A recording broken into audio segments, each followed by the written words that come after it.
Welcome, weary travelers, back to the channel. I am your host, Goldiebot, your RPG companion. And today, we are doing a lot more of a chill stream. We're going to be grinding a little bit in the town of Kalm. And we'll be discussing just the the events of the story so far. And just whatever else we feel in mind. So, let us get into the game proper.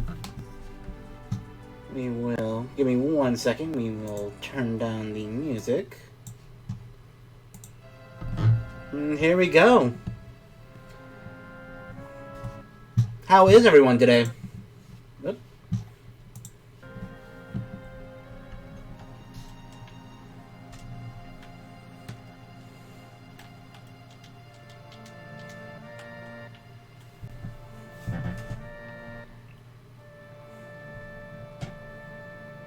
Okay, let us get into a fight here.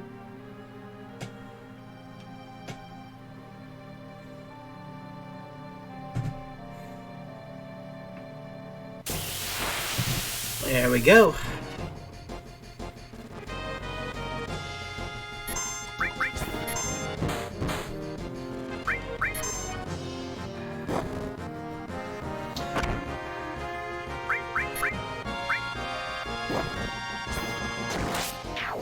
Chilling, deciding what to do this evening. Nice. That's wonderful. Hopefully, this will provide some good background noise for you.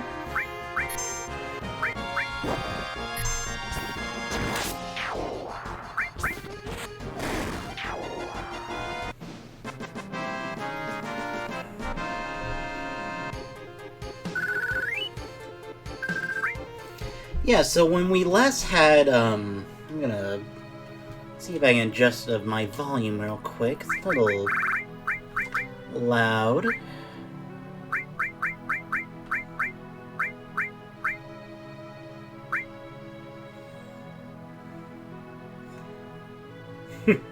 Oh, I'm glad. Yeah, if nothing else, we can just relax here. But yeah, so when we last left our heroes, we had just completed our escape from Shinra headquarters. However, we discovered that the head of Shinra had been killed by Sephiroth. But we made our daring escape and have now set off on our journey, our main journey, to stop Sephiroth of whatever his plan may be.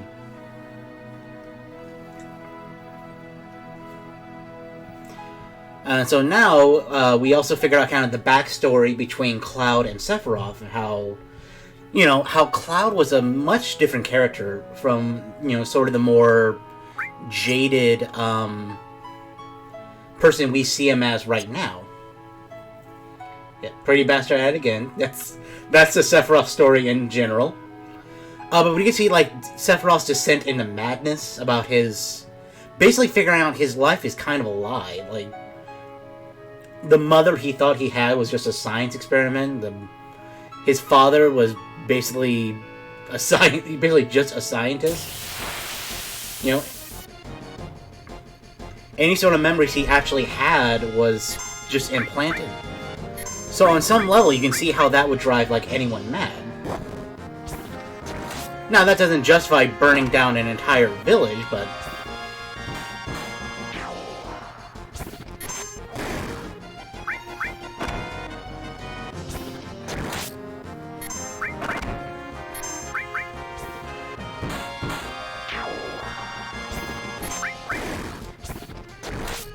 So does anyone have any questions in chat right now about, anything about the story so far? Catharsis is a very potent thing.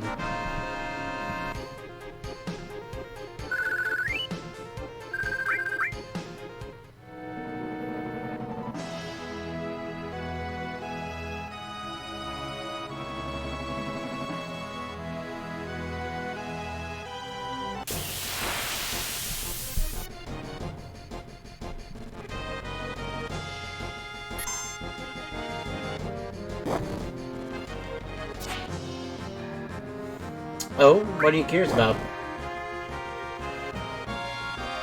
Oh, I'm doing really well today. I'm happy to be back. I'm happy to be streaming with you guys, and just having a more down-to-earth stream, where we can actually just kind of talk and, you know, discuss whatever we want to discuss. Because this is my form of relaxation, just, you know, being able to think and just kind of, basic grinding.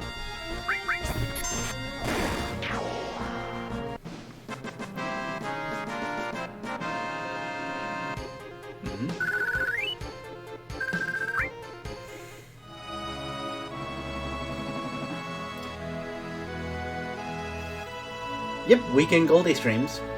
That's currently my plan, is that we're gonna be... Oh, thank you, partner. Yeah, it's currently a plan. We're hoping to do every Saturday, Sunday with something. Oh. Nice, sir. Ow. Okay. Yep.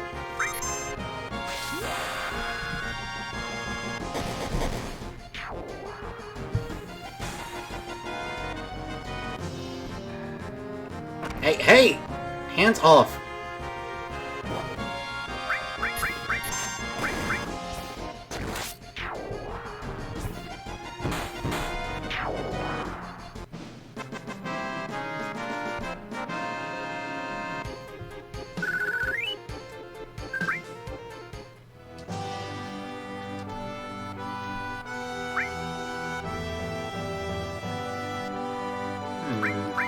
Let's see. We'll do Cure, you, and you. Yeah, so what all had been up to? Oh, I did watch the couple game presentations that were happening this week. The Disney one in hopes of... I think that was weird. Yeah, I did watch a couple of the gaming conferences. The D23 conference, which was fairly disappointing for someone like me who loves the Kingdom Hearts series. Basically, they showed it for like... Yeah, because like... It wasn't even a matter of like they didn't even show... It's not a matter that they didn't show Kingdom Hearts 4. Or like Missing Link, which is going to be the new mobile experience they're planning. Because I know like Dark Road just finished up, so that's going to be the next big thing. But it was also one of those things where like they had like things of the old... the older trailer that just came out this year, as if they like showed something during the conference about it. So it was there, but like for like 2 seconds and no new information, sadly.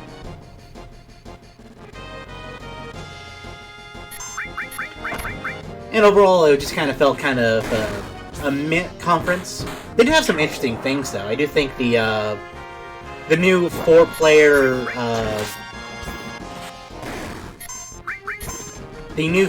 platformer with Mickey, Donald, Goofy, and Minnie looks interesting.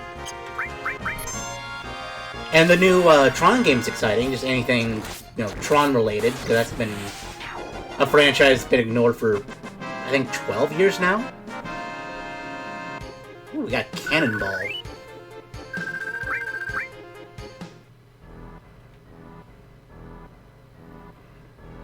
Yeah, but other than that, it was just mostly a lot of, like, mobile games and free-to-play games that you kind of know they're gonna put a lot of microtransactions in.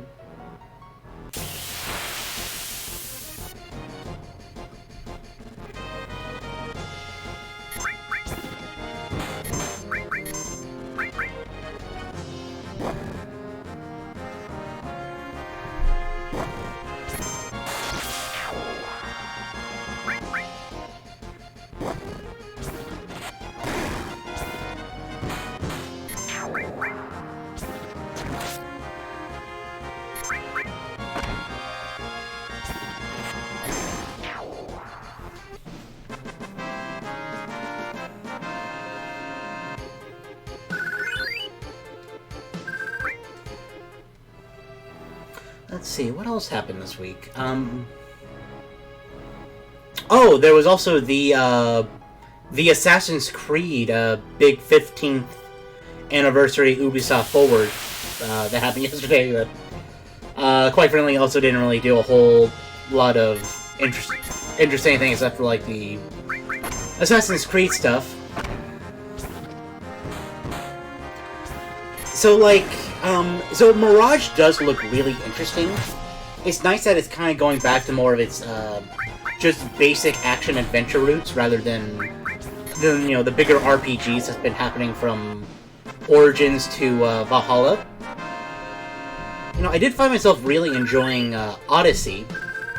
That's it. Actually, it's one of the things where it's a really good like RPG set in like ancient Greece. But it's not really... But, like, I can get, like, where people think it's not really an Assassin's Creed game. Like, the whole assassin part of it kind of gets overshadowed by the RPG elements.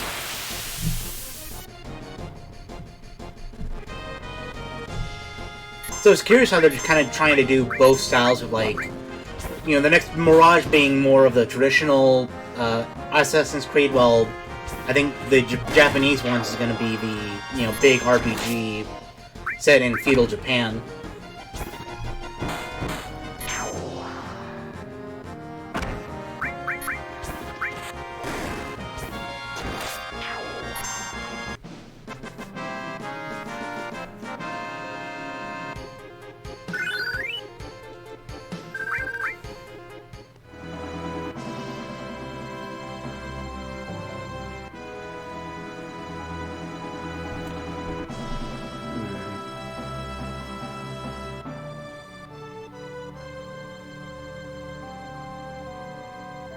But I do think that at some point we'll do maybe an Assassin's Creed retrospective.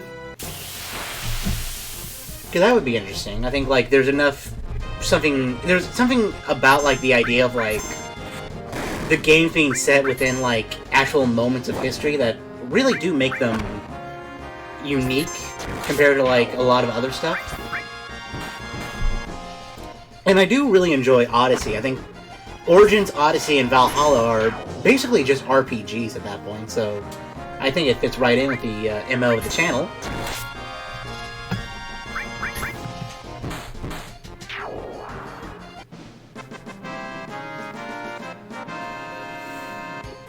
But yeah, my biggest disappointment with the Forward is that I was kind of hoping we would see the new Immortals game. You know, because Immortals Phoenix Rising was actually, you know, for being kind of a Zelda Breath of the Wild clone with, like, Greek mythology in it, it was honestly really fun, and I really did have a blast. I do really enjoy playing through that game. And so the next one that's, like, being set in, like, Polynesian mythology would be really interesting. I do think they are going to have a nice edge on that.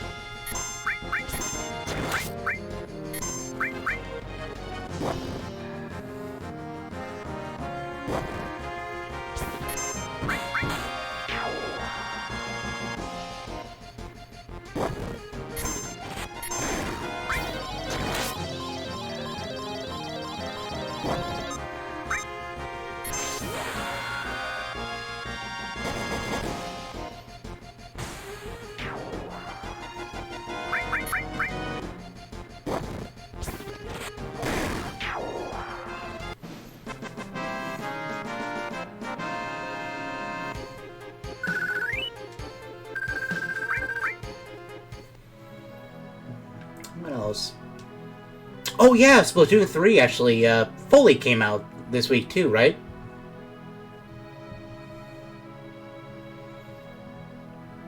Yeah, I gotta find time to do the campaign for on stream.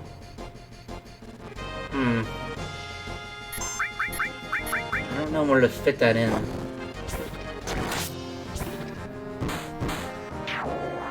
Because I do really want to experience it. I do think, like, Splatoon lore is really interesting. And the idea of sort of, like, the return of the mammalian species is going to be really interesting.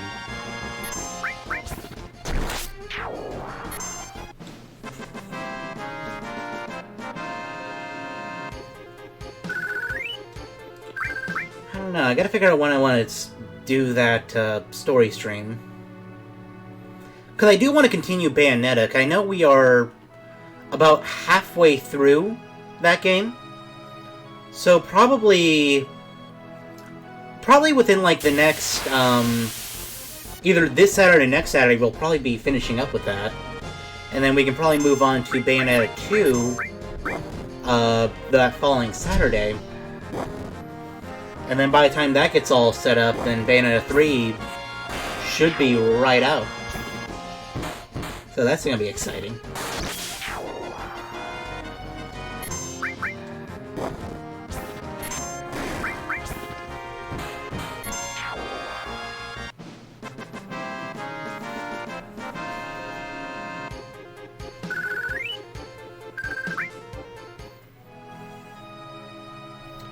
I don't know, what else is happening gaming-wise? You know, it's weird. There's a lot coming out. I guess it's just not a lot of like news, because it's more like most of what we know, we kind of get an idea, and it's just getting the final product in our hands. So there's not much to do about like discussing theories or anything.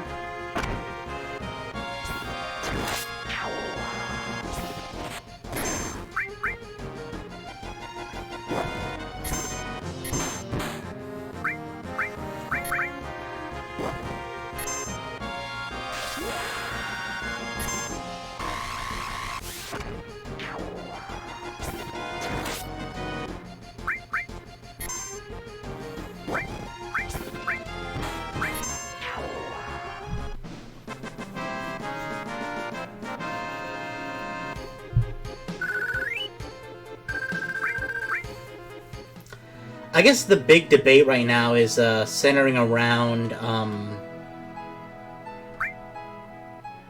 the Splatoon 3 release and whether or not it's like... Cause I've been seeing that a lot on Twitter, is that there's a lot of people kind of claiming that like Splatoon 3 should have been more of a DLC than a full like $60 release, but I don't know. I don't really agree with that sentiment. I think a lot of it comes more from people who don't really play Splatoon or played it in a more casual like experience, so they don't really kind of know. Well, when I say casual, I mean they probably like mostly played like story modes and played a few rounds on online, but didn't really play enough to really get a feel of like what the game actually felt like. Oh, excuse me. Because I feel like there's a lot of, like, actual core changes to the game, like, in the way it, like, actually plays, that I feel actually makes it a much more satisfying experience that really couldn't be done unless you, like, really dove into, like, the game and, like, you know, rebuilt it. You know, because, like, when we were doing the test fire stream a couple Saturdays ago, which I think you can still watch on our Twitch, and I am working on getting those VODs uploaded. But it felt a lot tighter to play, and it felt like there was a less like disconnect, and like I think I experienced more than in Splatoon 2. So I think a lot of the complaints saying it's more DLC are more people I think looking for kind of a gimmick rather than, you know, anything actually substantial gameplay-wise.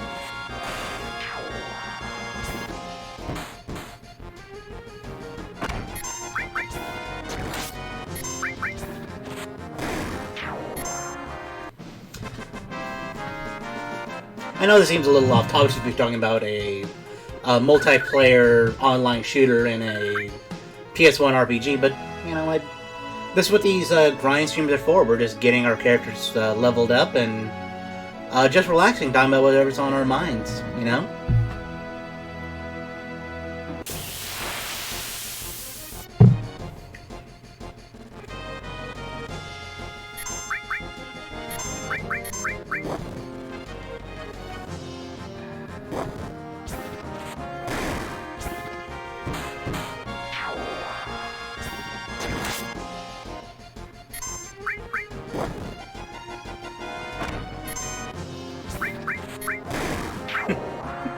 Thanks, partner. I'm just trying to think of. I'm just trying to think of more topics to talk about, because I kind of came in thinking I could talk a lot more about the Assassin's Creed stuff, because I think that's kind of the most recent things that's happening. I did reinstall the Ezio collection and rewatch the cutscenes from the very first Assassin's Creed, which was really interesting. I kind of like the more job-based style that the very first Assassin's Creed had, because the whole idea is that, like, as Altair, you're kind of building your rank back in the Assassin's Order.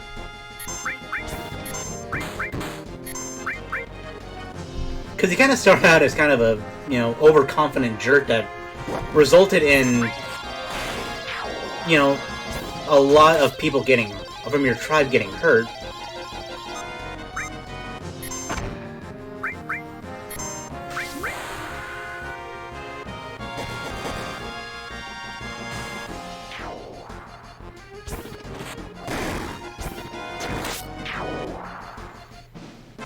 But I really did kind of like that idea, where it's like, each mission you're kind of proving yourself as the assassin, starting with kind of just like the basic, the famous wrist knife that you had.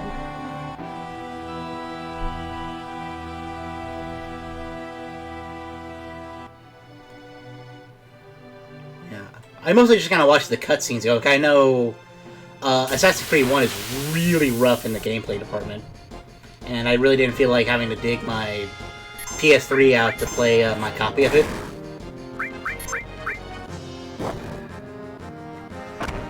I don't know, but maybe if we ever do get around to doing an Assassin's Creed retrospective, going through all the games and just seeing what they're about,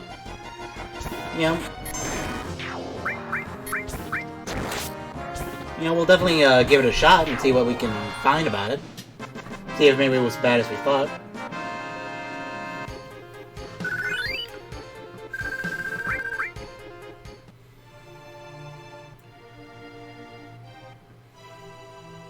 Because I want to do that. I do definitely want to do Immortals, Phoenix Rising, and all that. I think that game is kind of very...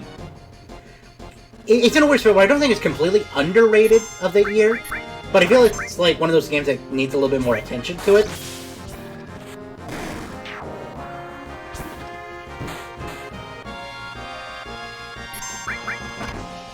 Because that's a really fun game to kind of just chill out and do, all the missions and explore the world of, this world they created kind of like encompass the Greek mythology aspects of, of Greece.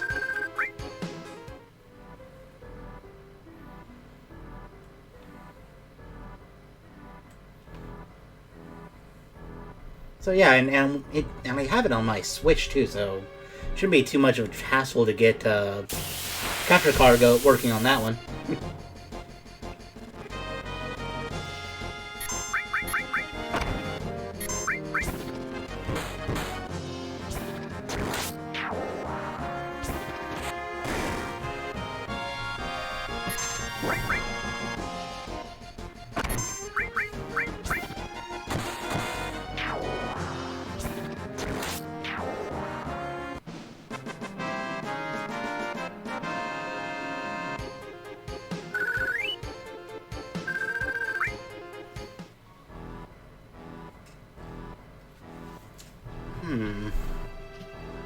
Yeah, I feel bad, because I think the one game that I, really have been...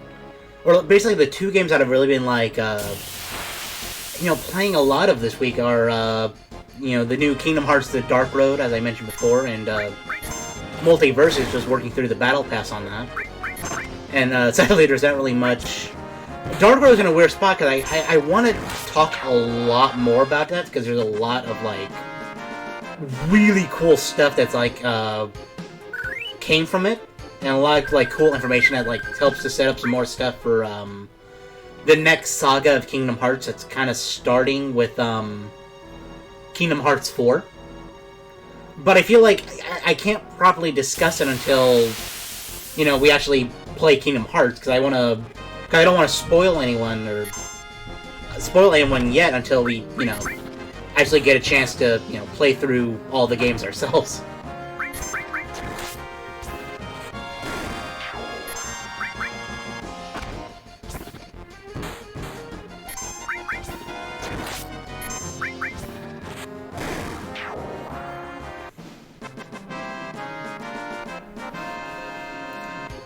But it is really cool, because I can give because like the basic idea of like Dark Road is that it tells the kind of the villain origin story of Xehanort, who is kind of like he's the main villain of like Kingdom Hearts,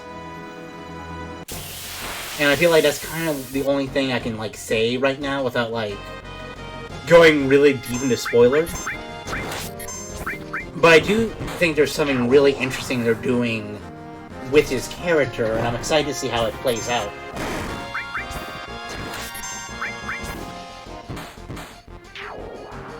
Yeah, exactly.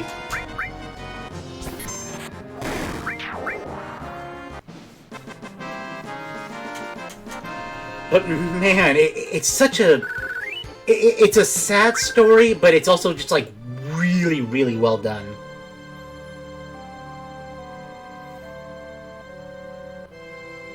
I wish I could talk about it more. I really do.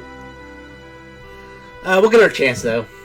I don't know, maybe, I don't know when I want to actually start that. I don't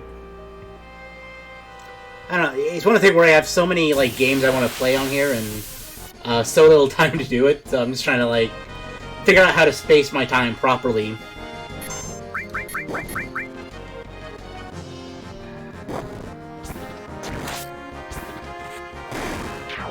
I don't know, maybe once we get to, past our Umbra Witch journey with, Bayonetta and Bayonetta 2, and as we're getting, like, into, Bayonetta 3, maybe we'll start figuring out, like, some alternatives.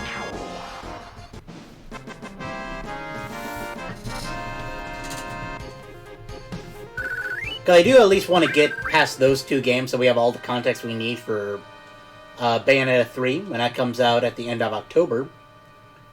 But maybe maybe once we get to 3, maybe we can start subbing in, you know, a game. Maybe we can switch it out to like maybe every other week Bayonetta, and then you know, once we get done with or once we get a little bit further into Final Fantasy, we do, you know, like Bayonetta, Final Fantasy 1 week, and I don't know, maybe 2 other games, maybe Persona and something else for the next.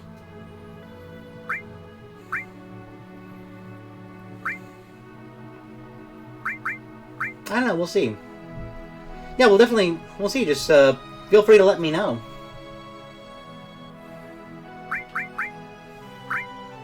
I don't really need to use potions.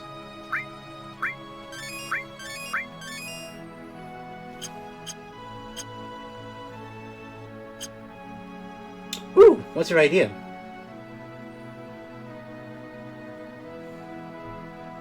Yes, I do definitely need a schedule. I think, now that I know for sure I'm doing, you know, Saturday, Sunday as my streaming days, for sure. I hope I did Braver instead of Cross Slash. Oh well, not the end of the world.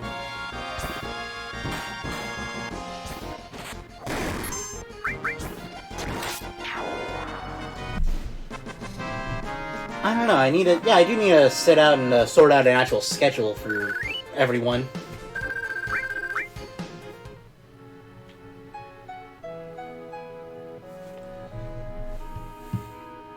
That is a really good idea, partner. Thank you.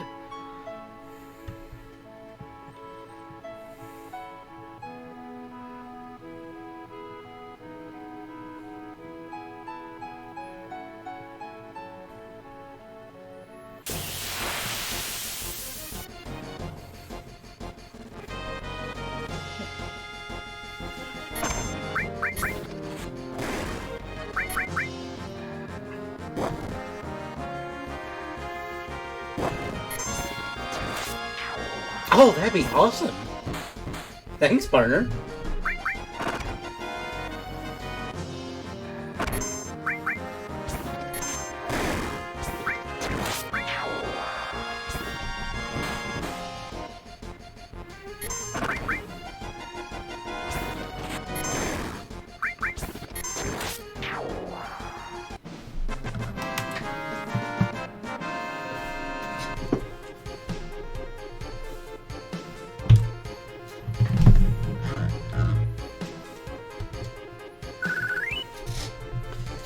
Thank you very much.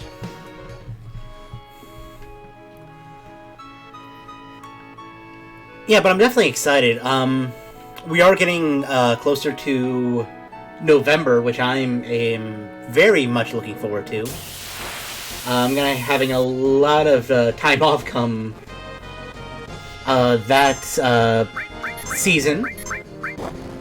You know, so I know for sure we're doing like I'll be off for 10 days, so that's gonna be an actual 10 whole days of streaming.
I don't know, maybe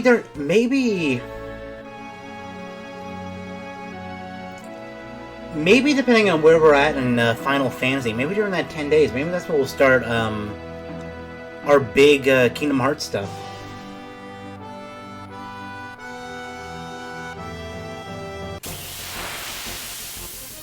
That would seem like a really good time to at least start it.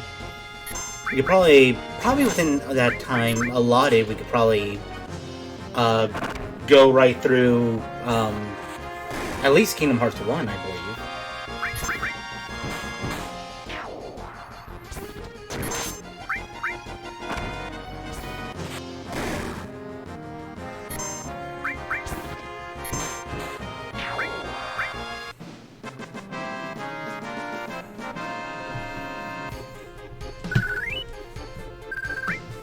Good plan? Awesome! Yeah, we'll keep that in mind, actually. Because I think, because we have the rest of September and all of October to go. I think we'll be...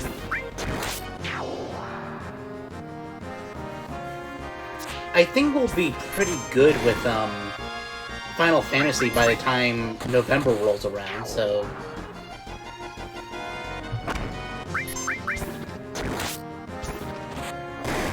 Yeah, I think that would work out perfectly, because...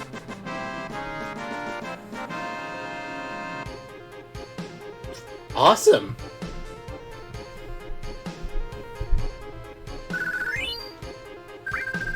Ooh, awesome! I can't wait to see the layout you have in mind.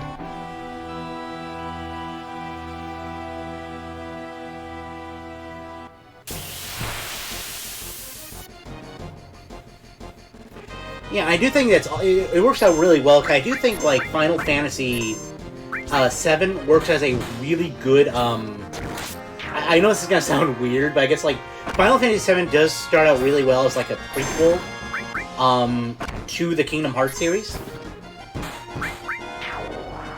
Because like the stories actually intersect quite a bit with the one of the main worlds of Kingdom Hearts. So I think I think knowing these characters' backstories are gonna be really good and it'll help you at least it'll help feed into like my perspective as a lifelong Kingdom Hearts fan of like how I went into that first game and how it, made me a lifelong fan of the series. And when I say lifelong, I mean I literally, like, bought game consoles to play the latest titles of this series.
Yeah, I did always love the slot machine like look of Tifa's limit break. It adds like a little bit of like skill to like getting it down perfect, which I know a lot of people don't like in terms of that, because you know, in an RPG you kind of want to make the most calculated moves you can, but I think it adds a little bit of something to it that just makes this game, that makes it really cool.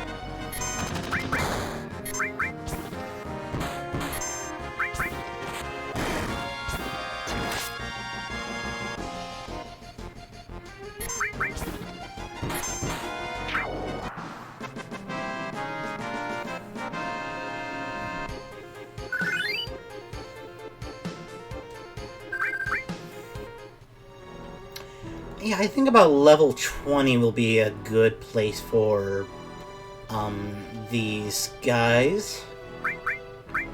Let's see, we gotta use magic.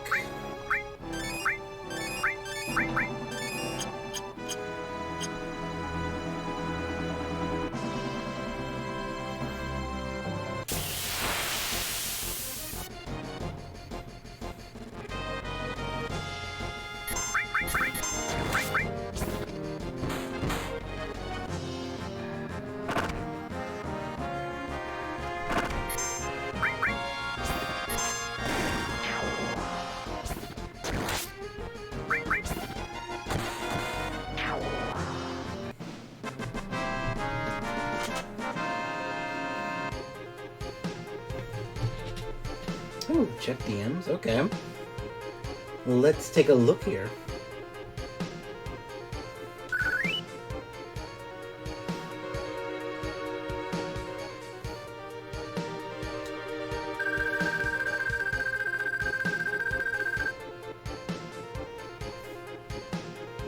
Ooh! Ooh, I do like that. That is really good.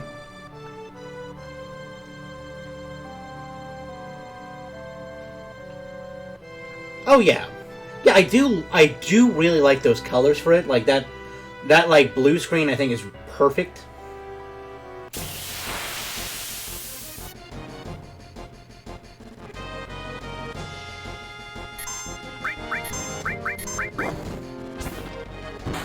Yeah, I do really like, yeah. Colors ain't fine. Oh yeah, okay, yeah. Yeah, but I do really like that style. I think that'll work perfectly. What? Throwing metal staff, you dick.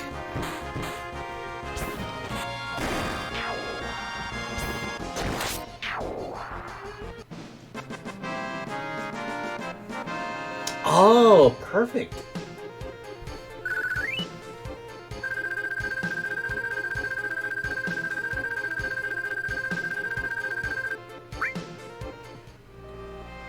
I see. Yeah, that's a really good idea.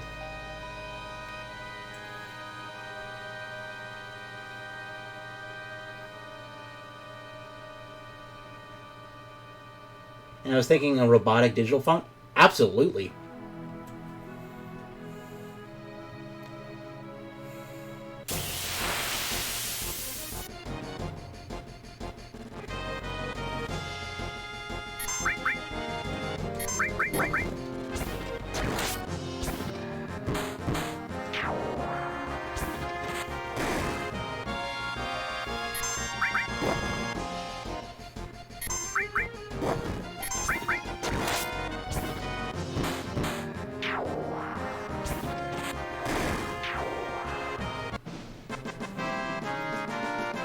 Yeah, for sure.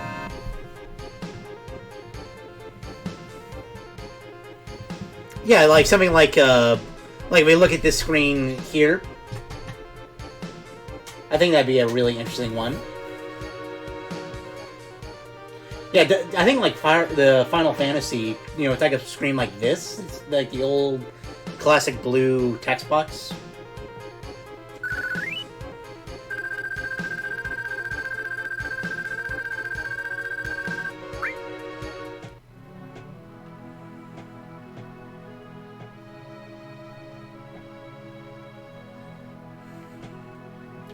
Thank you, partner. Thank you so much.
Oh, I'm trying to think of what else I can talk about. Oh, I guess I could talk about my getting back into Tron and like exploring like the actual deeper Tron lore, which has been honestly really interesting so far.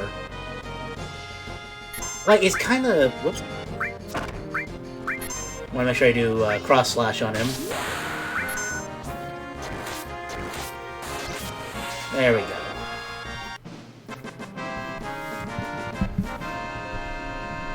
Yeah, for those of you who are who don't know, Tron is it's an old Disney movie. It's old like 19. Yeah, it's the same with like Yu-Gi-Oh. Like it's one of those things where like I remember really liking like I really loved like the original like 1982 movie, and I really did like Legacy, which was the I think what was it, a 2012 sequel. Both are very, very good movies. I think very, very underrated in the like the Disney catalog. But like really cool as like a concept. So for those who like don't really know, like the original Tron is about like controller got disconnected. But for those who don't know, Tron is about like this idea of this computer company basically has developed this program called like the MCP, which is like this which started out as like a chess program, but like grew to be like this big, all-controlling network program. But the way like it works is that like the world of the actual computer and like all these systems are like an actual world, and like every system is like a individual person.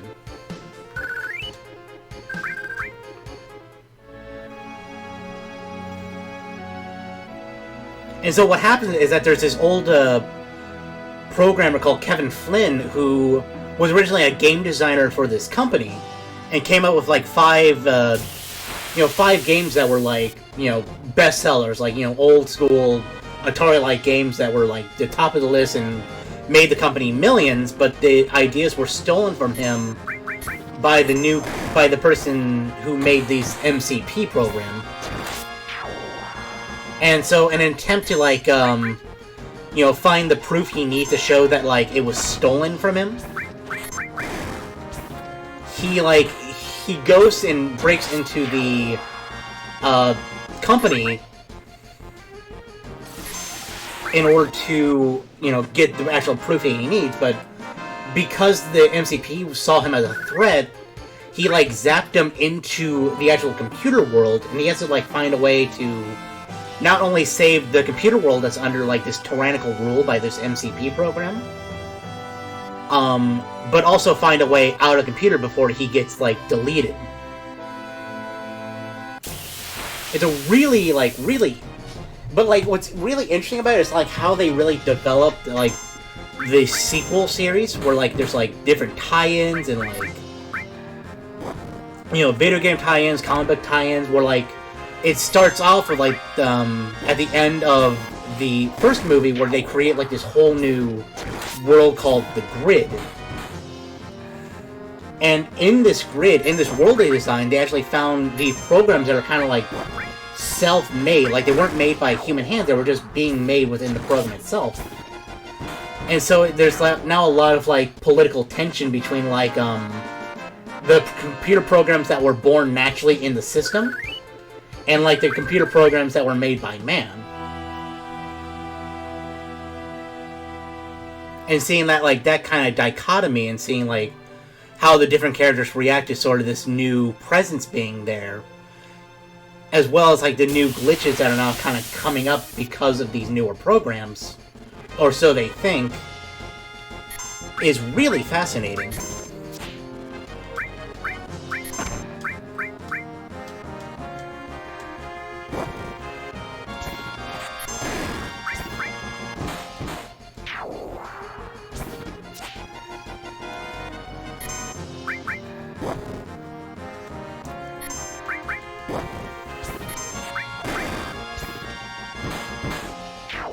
But it's like stuff like, well, the story itself is not like the greatest like sci-fi story. It's very basic in terms of that.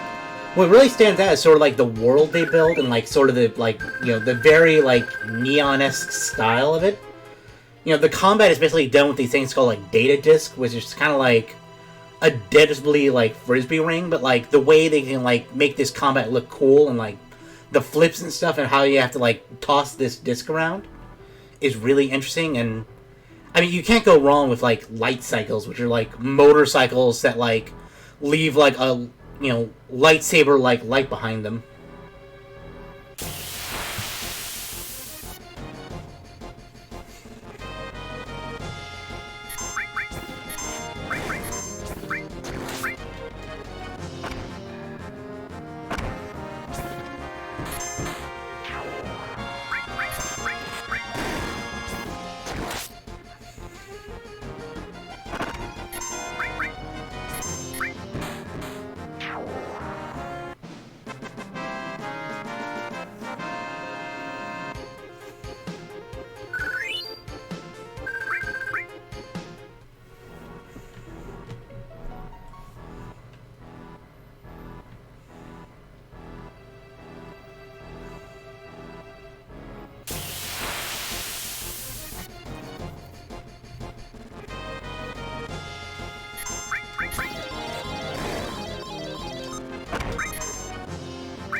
Let's see.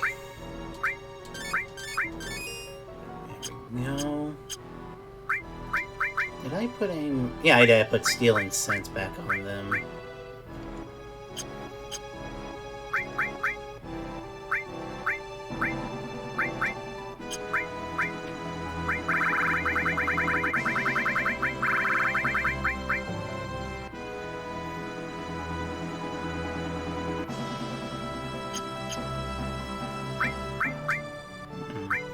We'll put cover on.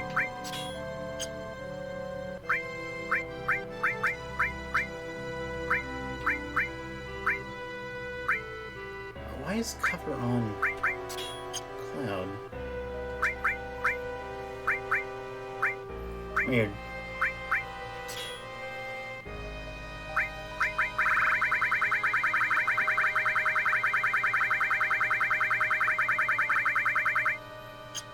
Where did all my magic material go? Is that... I guess maybe that's with Aerith, I think?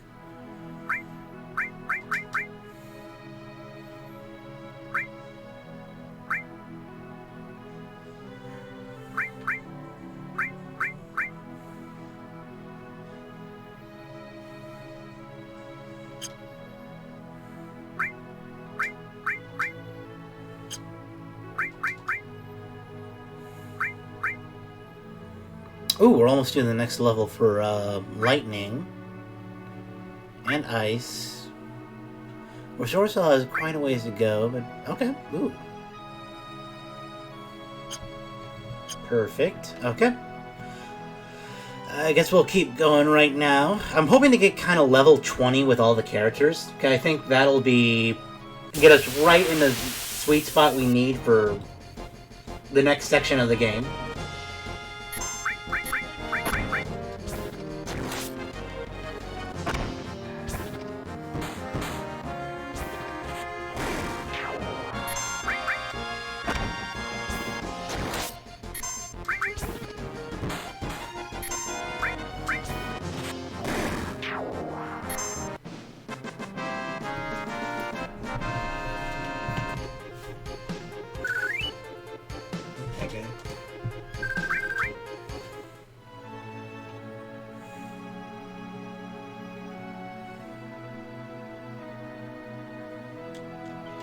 Who got Cannonball?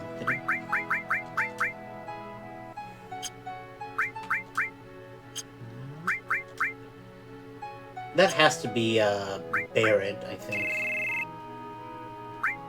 Okay, so they're at 15, he's at 16. These characters are at 18 right now, which is alright. How close is Red?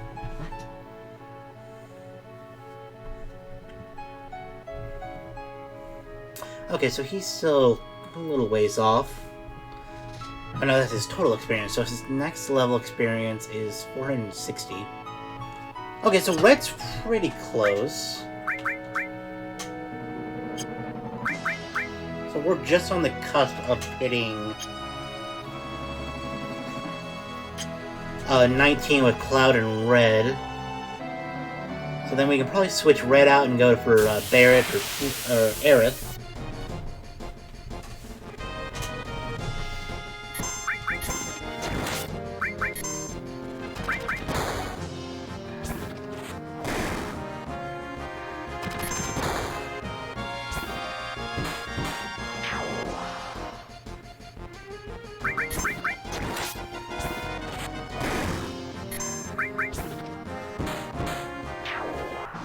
Okay, maybe I shouldn't put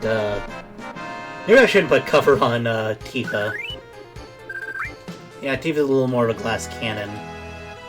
Okay, let's change that real quick.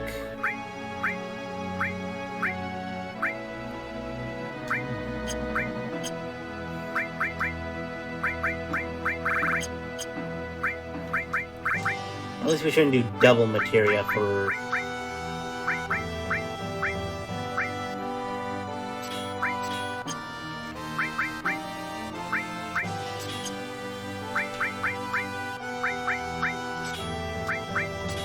There we go.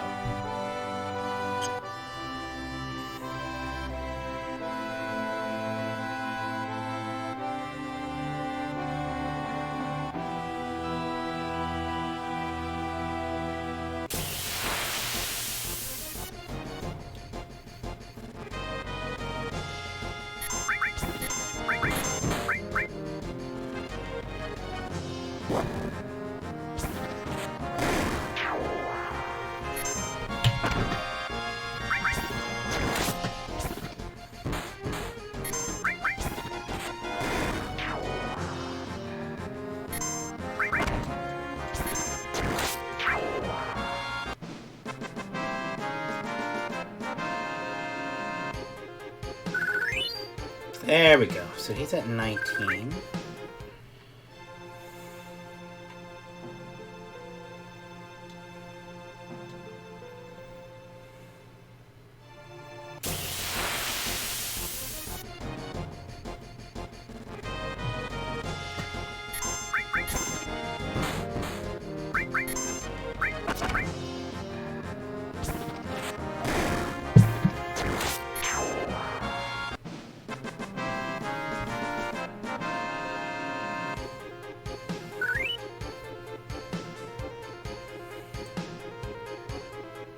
Okay, so he's at 2,000 for next level. Okay.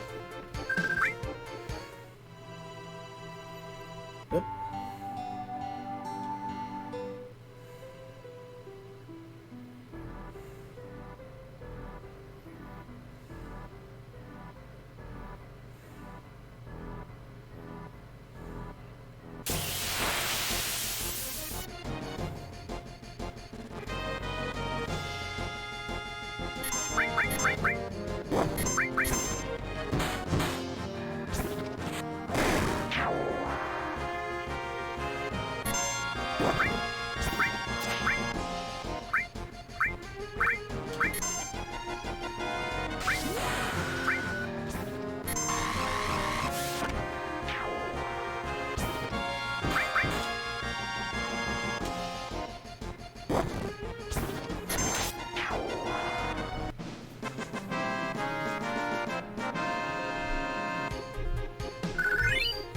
There we go. Okay, so Red has about 2,500 left for his next level. And then we can switch it out with Barrett or Aerith.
Let's see, what else? What else can we talk about, guys?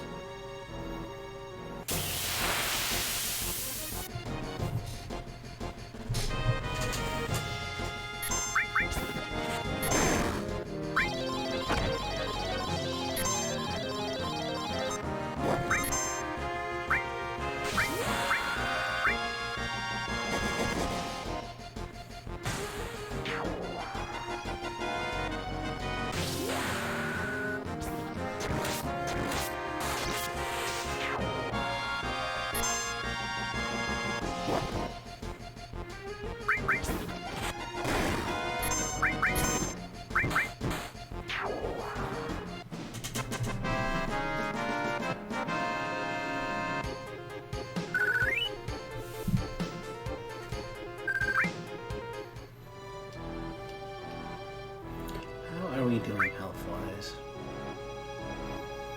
We can probably go another round.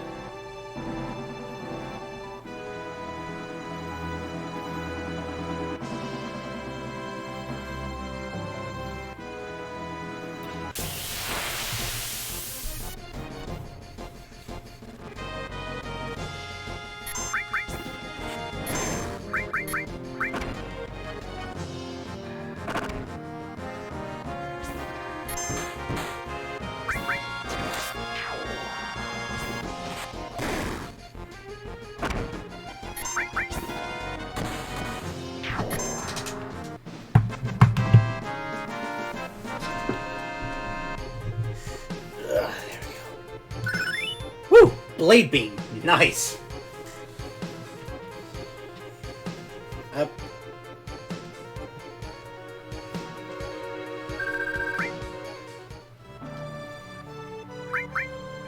Okay, so let's see. We can go to our limits. Set blade beam.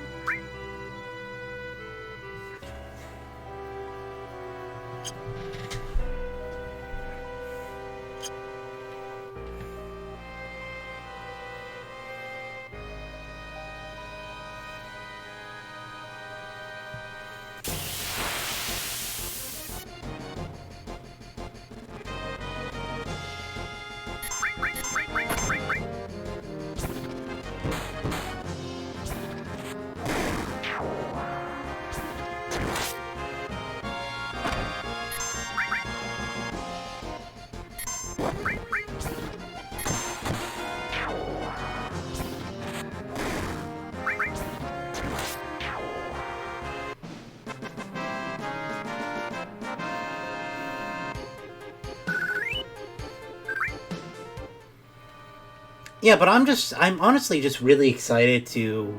Honestly, this is really nice to be able just to kind of do a more chill stream, not have to worry too much about doing all the lore stuff and, just, exhausting your voice, like, trying to do the whole different voices. Like, it's nice to be able to do one-on-one time with you guys. Honestly, I've been really having a lot of fun streaming, even just the small time that I've been doing it. It's been really, really fun to do. And I have so many ideas, it's just getting the time to do them all.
Oh yeah, partner, I forgot about, I think you would, since you're kind of on the Yu-Gi-Oh kick right now, I think you would really like, the Yu-Gi-Oh, I think, Zero series, I think it's called.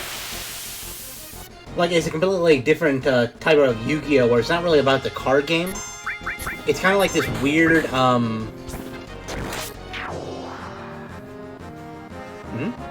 Yeah, I think it's called, like, Yu-Gi-Oh! Zero. I think it's, like, it's a prequel manga to, like, the Yu-Gi-Oh! Series, but, like, yeah. Like, it's weird. It's kind of like, the Pharaoh is, like, a vigilante. I believe, like, it had, like, a bunch of weird things, like, he would challenge, like, these more, like, despicable criminals and, like, stuff into, like, kind of like Saw-like games. I don't know, like, yeah, I would definitely check it out. I think it's like Yu-Gi-Oh! Zero, I think it's called. Hang on, let me see if I can find the actual title for you.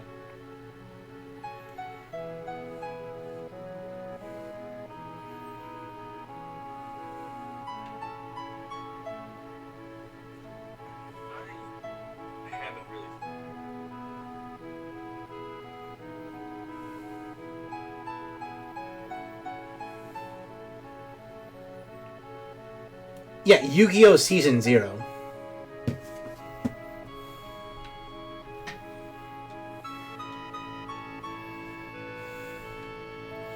Like, I think it's like... I think it's like a Yu-Gi-Oh! It's not really having anything to do with like the actual card game itself, but I think it's like something that'd be right up your alley.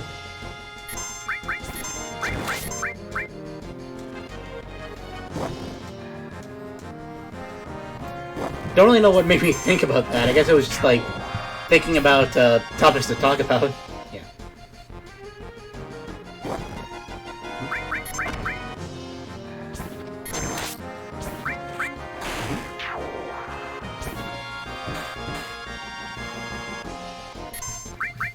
Yeah, if you want like a little taste, I think there's like a video called like Yu-Gi-Oh! Season 0 is Badass.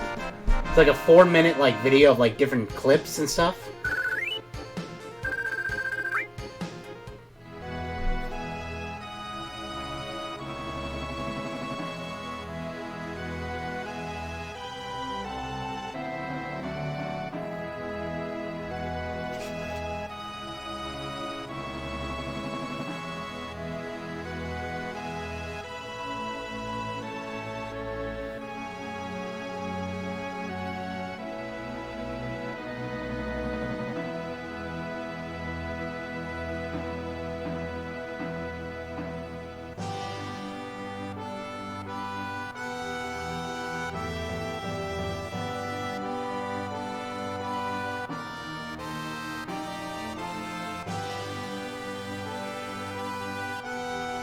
Yeah, there we go. I sent it to you in DMs if you want to check it out.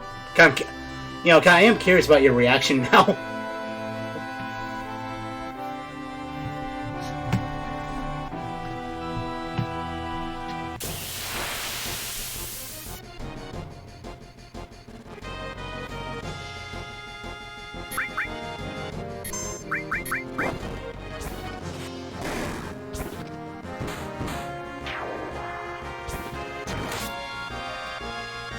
Grind? Stop it. You grinded the antidote out of me? You weird gas mask.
Whew, Diva's now level 19. Perfect.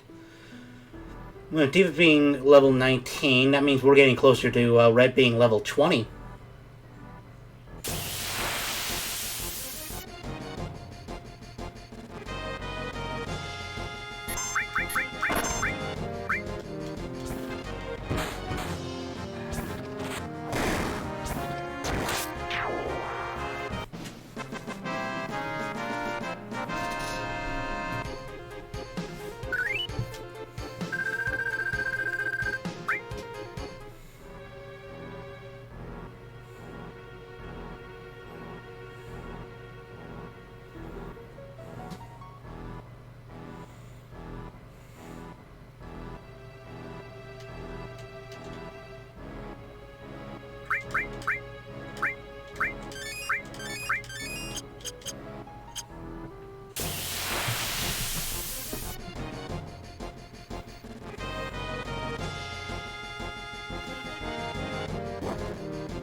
Ooh, water kick. Nice.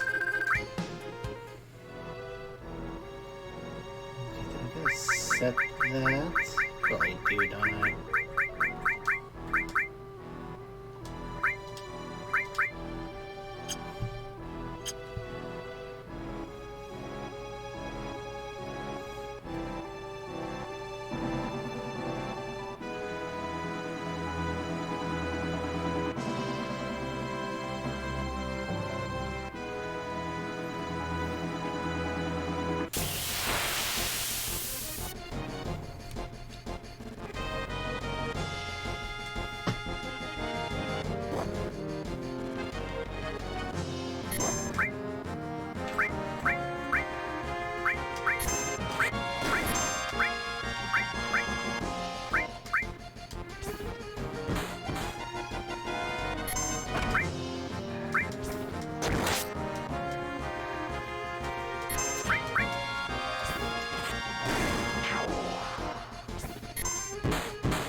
I had a feeling it was going to be a reaction. Right? Like, it's completely different from, like, the actual card game, but it's so cool.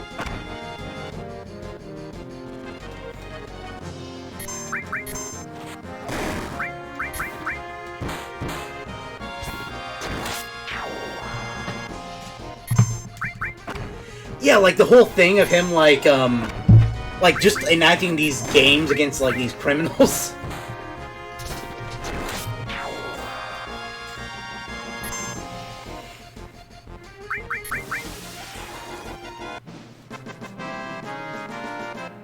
I knew that was going to be right up your alley. I had a really good feeling about it.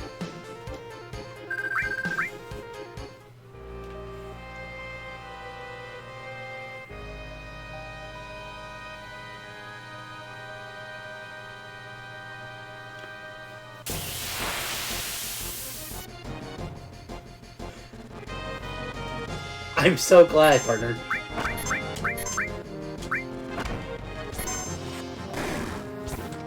Yes, games for retribution.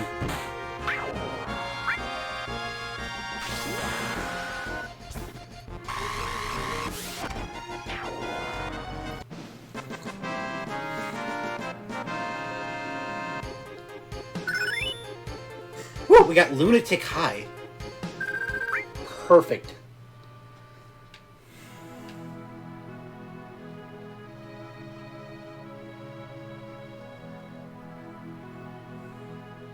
Yeah! Oh, nice!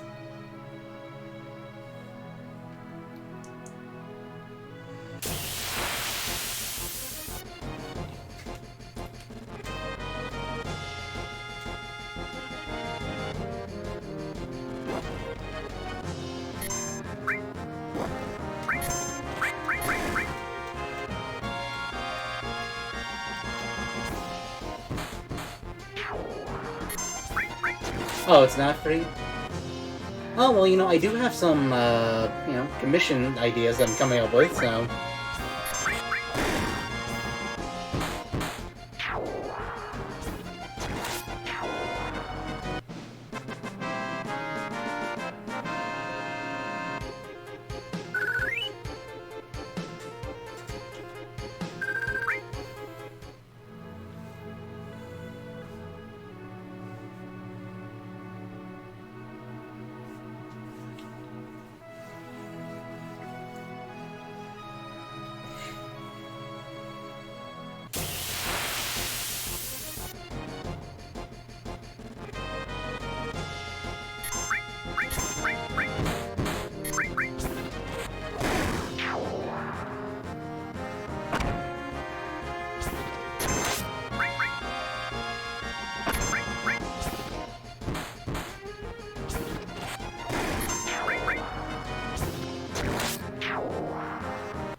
Ooh, and we got Blood Thing? Yeah, there's the,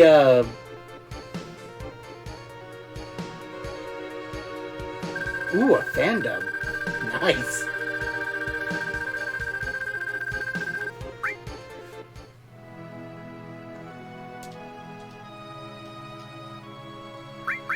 Okay, we will set our limit for red. For Blood Thing.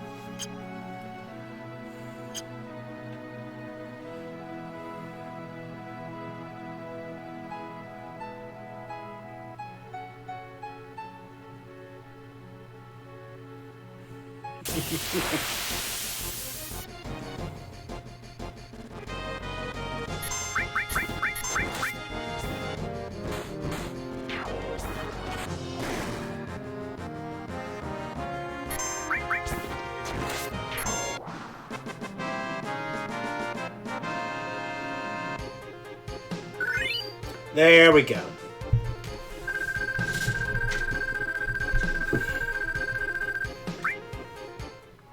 Okay, we got Red 13 all loaded up at level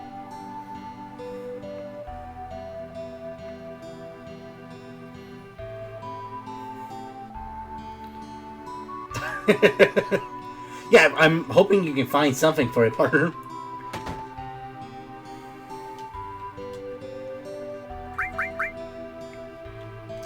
Okay. Oh, I can't do PHS in... Oh, I gotta do PHS outside. Okay, yeah, that's right. PHS...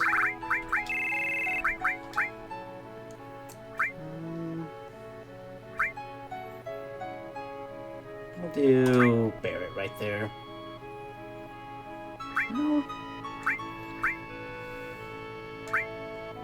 We'll put Aerith in there. How about that? There we go. Because Aerith needs a little more TLC than Barrett does. Did I equip...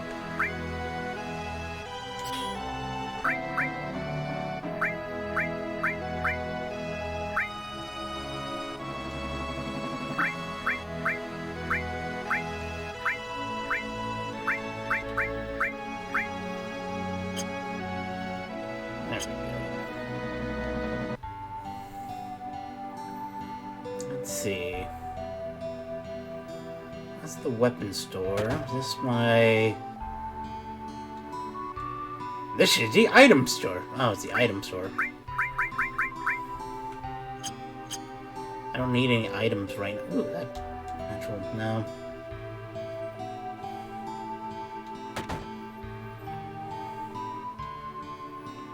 This is a material store.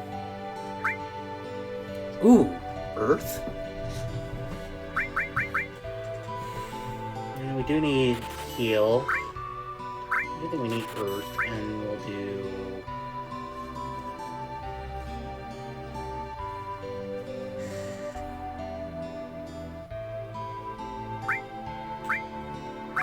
I don't got Steel and Sense. A little bit more Sense and...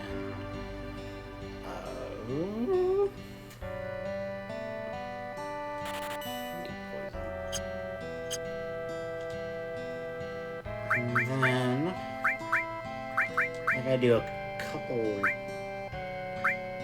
for all, and then put heal here.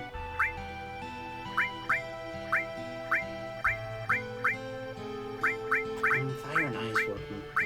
I do want to do.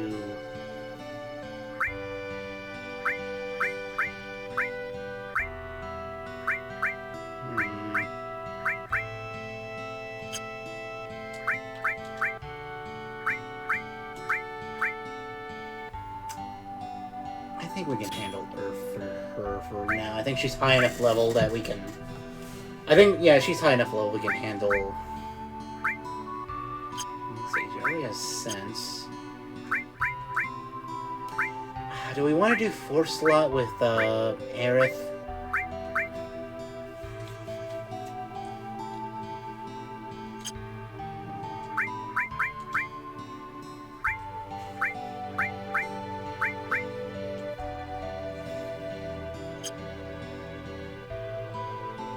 Okay.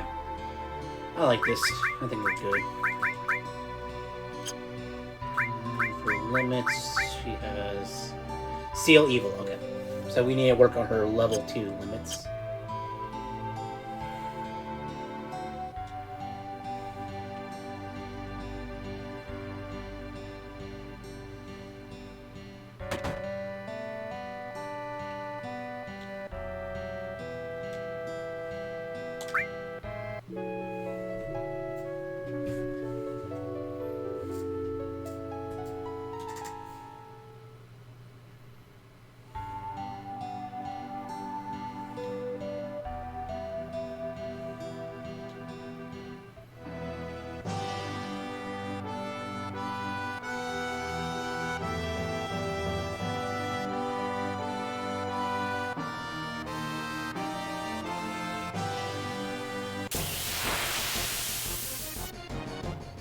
I do hope you find it, partner.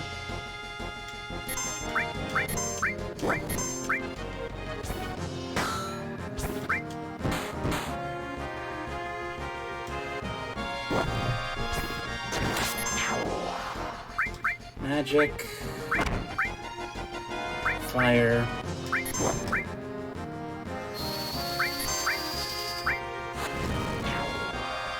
God damn, fire's powerful.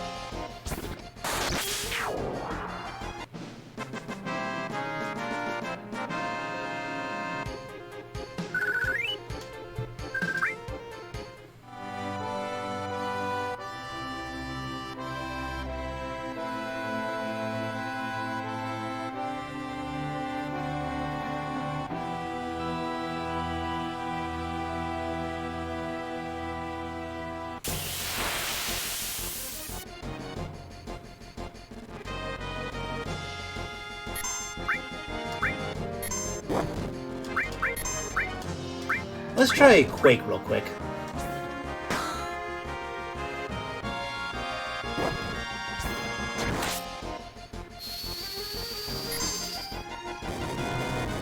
Ooh.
Oh, this does remind me. I gotta figure out some way to kind of do a Advent Children stream at some point.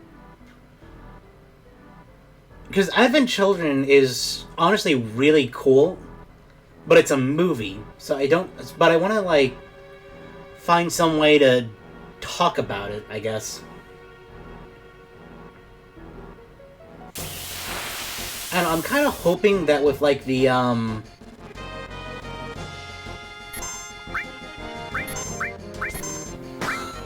Oh, I'm sorry I haven't found it yet, partner.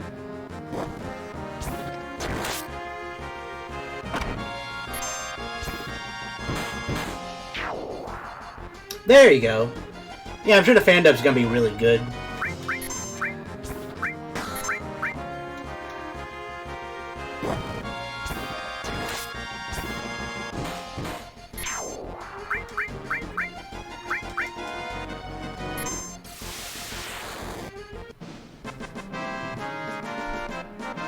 What about a movie review? Angry Video Game Nerd Cell? That wouldn't be too bad. Or, you know, maybe I can do, what are they called? There's, like, this really, like, cool, lecture series where, like, basically they get, like, YouTubers to talk about, like, a subject matter and just kind of go all over it, like a funny type college lecture thing. I think that'd be fun to do. Like, just go over the whole plot of, like, Final Fantasy Advent Children.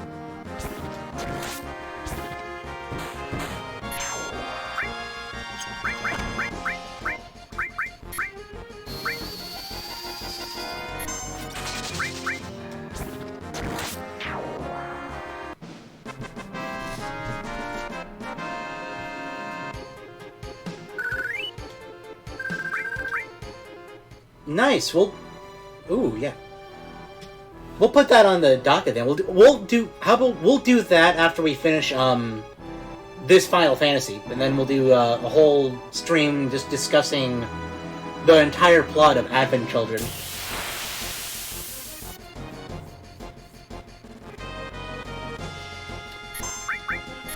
Ah, dang. Oh, I'm sorry.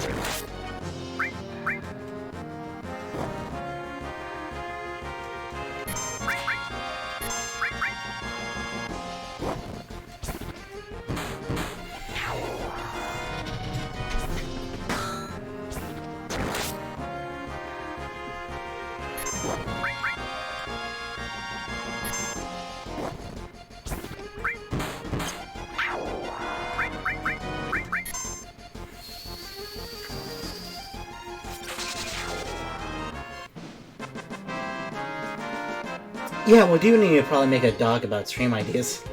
That's a really good idea, partner.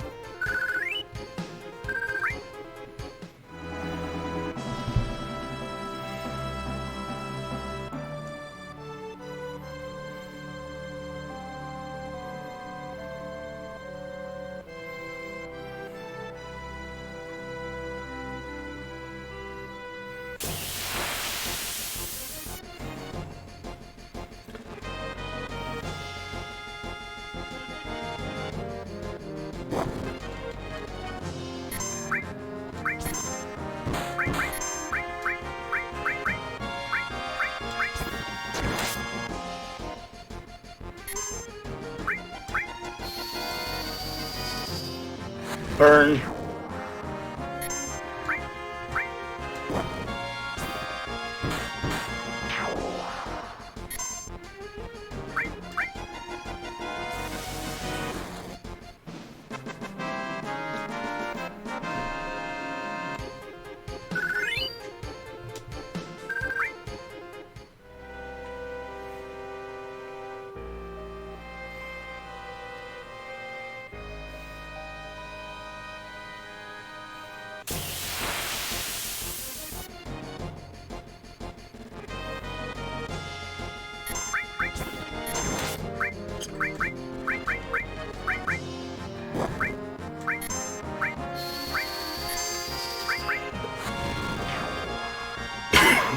Oh, excuse me. Stop grinding Aerith.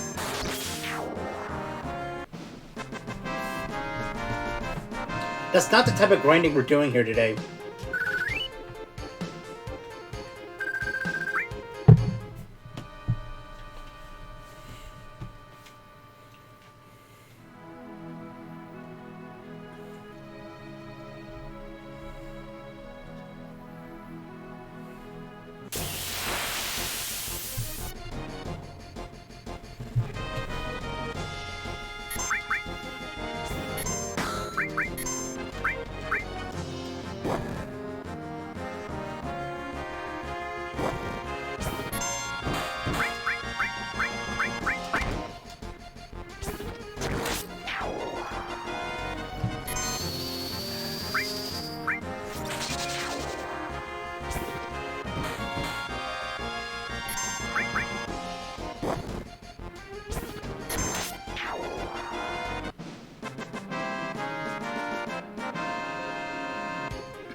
You know, I do feel really bad for these wolves, I guess.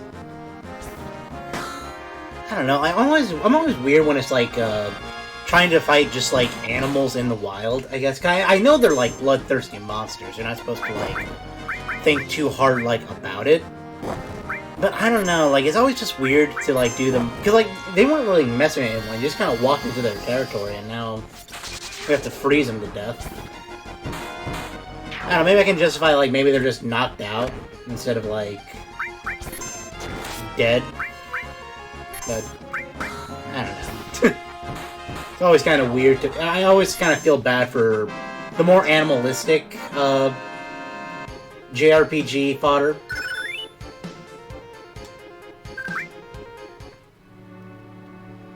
But not really for, like, you know, human... Not the humanistic ones, like... I don't know, I guess because, like, the human ones have, like, an actual sense of, like... Ooh, nice, you found the manga.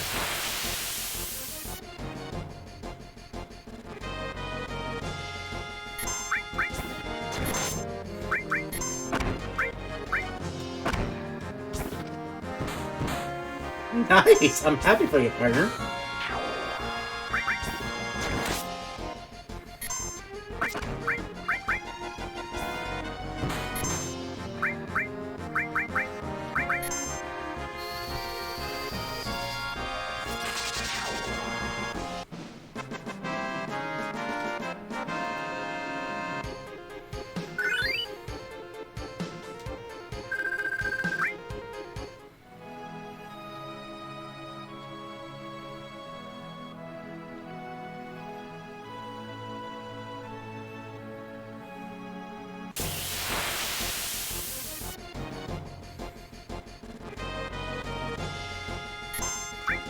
Nice!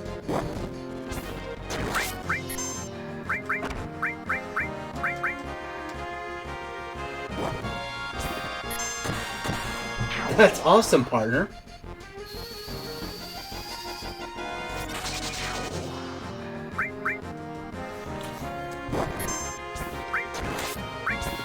Oh, I'm really happy for you.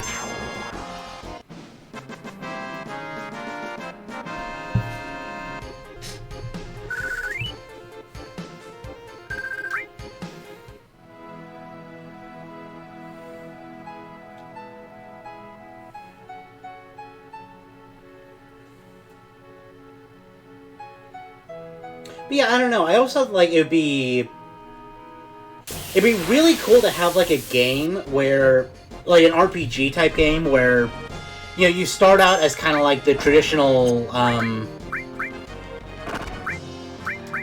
like JRPG hero, where like you're fighting off, you know, bands of like these monsters. Oh heck yeah! I can't wait to see what. I can't see what this new inspiration is gonna bring about for you. Okay, ooh, Blade Beam.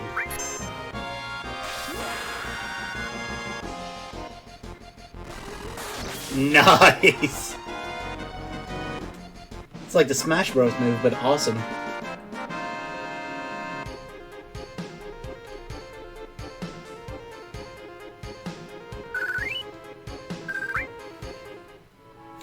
But like I was saying, like I always thought it'd be really cool to do like a JRPG type game, where like you kind of start off as like the, you know, this JRPG hero has like, you know, track down like monsters and stuff. But like, you know, you begin to kind of learn that like there's a, that like the monsters you're fighting are not like, you know, the actual problem of the town, or they're not the ones trying to cause issue. It's like the, it's some sort of like bigger threat that's like causing the disturbance of like the different tribes of monsters that are like causing this conflict. And so you kind of have to like go and like use, and like instead of like, you know, fighting like these monsters all the time, you have to like go to their home bases and like do how do I describe it? And like, you know, then you like have to form alliances and stuff.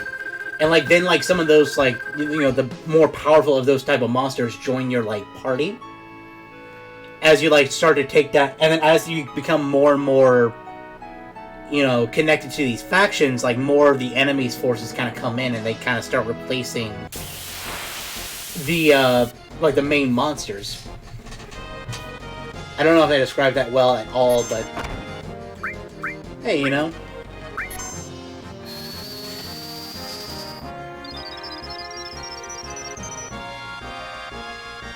But have fun with the manga, partner. I think you're gonna really like it.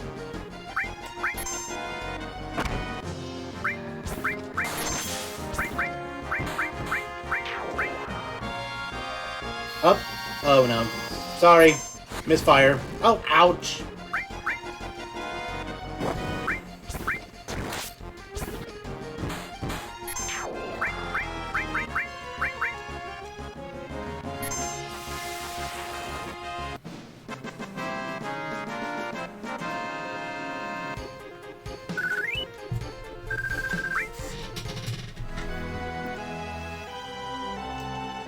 I'm really excited for you, partner. But yeah, I think that'd just be a cool idea, like, to kind of...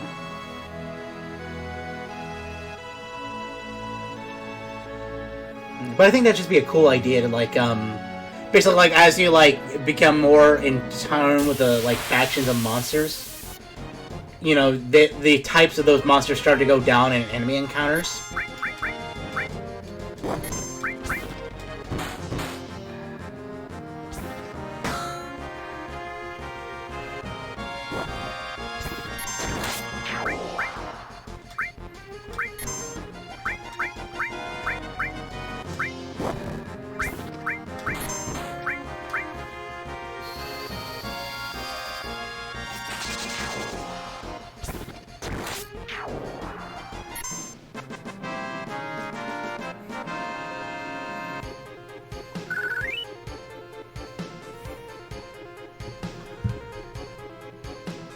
Okay, so we're almost at level 18 with Aerith, but we really haven't done any sort of limits with her, which is kind of odd, I guess. I guess maybe they're not really targeting Aerith as much as Cloud and Tifa.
Ooh, nice one, Tifa.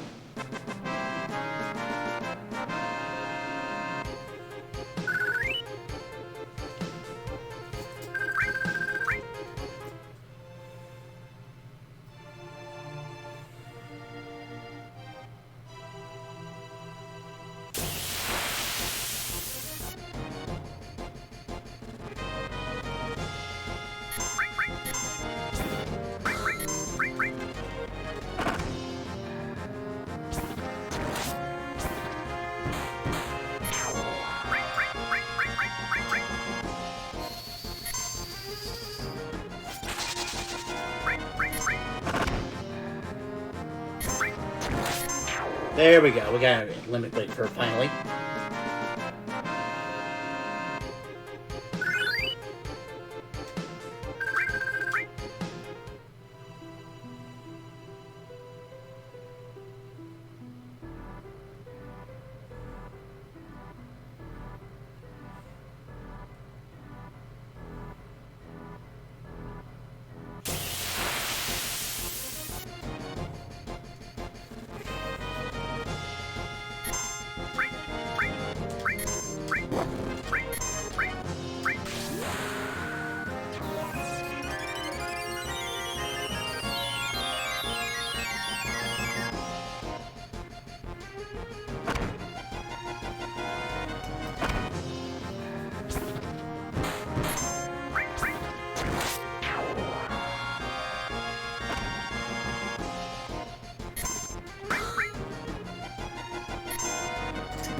Ooh, we got lightning and ice leveled up.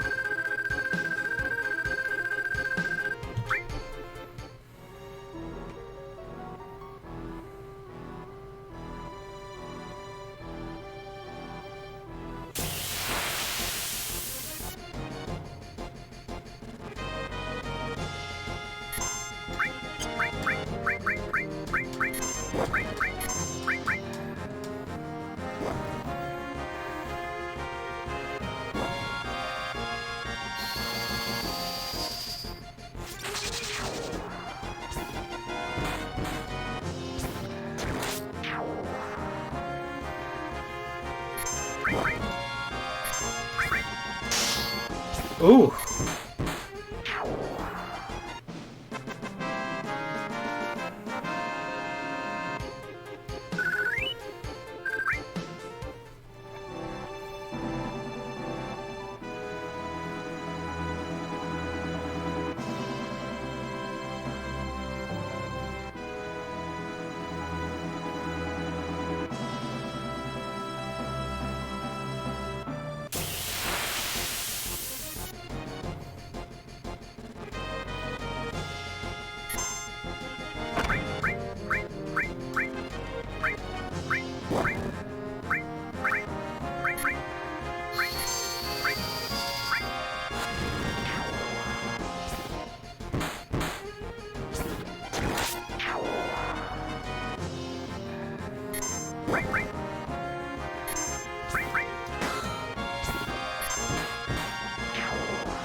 What else can we talk about? Sorry for being so silent. I'm just trying to think of conversations to start with.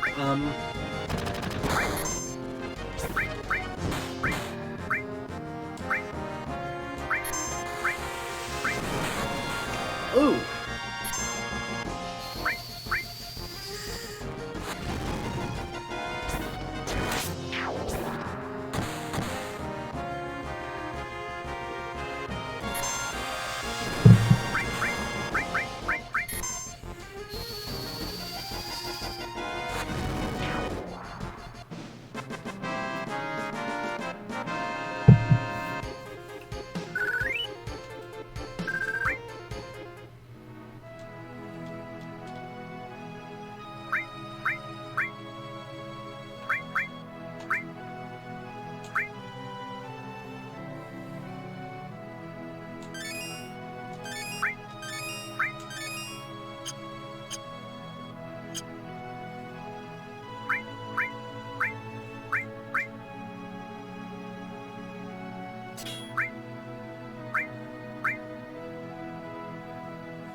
Ooh, and where is my cover? Hang on a second.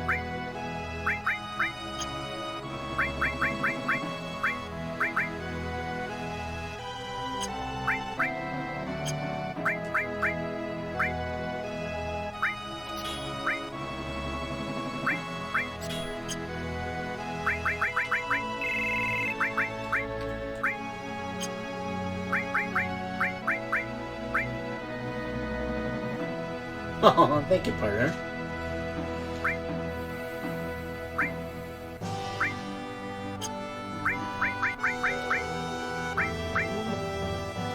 There. Now we're leveling up Elemental.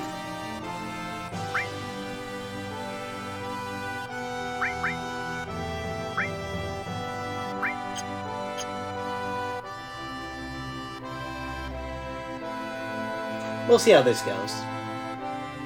But I definitely don't want to give that Ice 2 to Aerith because she's going to be our main magic dealer.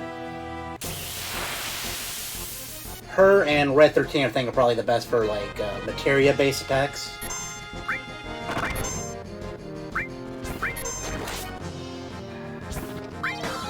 There we go. Hits. Hits.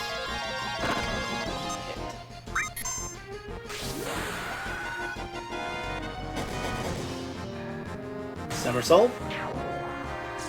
Water kick.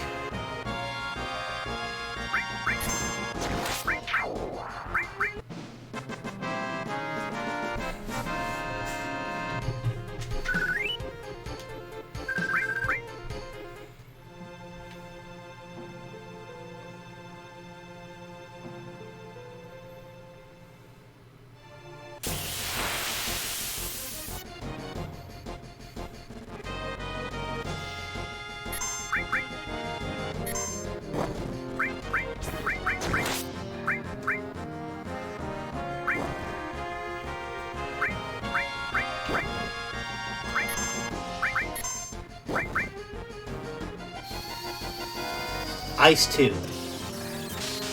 Ooh.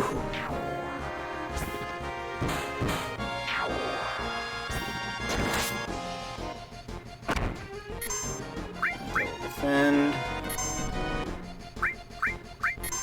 I'm actually curious what Bolt 2 is going to be like.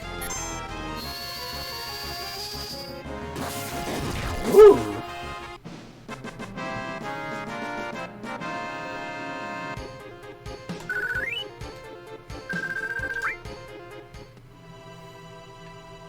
Okay, let's head back and rest, because Aerith needs her magic recharged. That's this way, I think. Yeah. Yep. Oh well.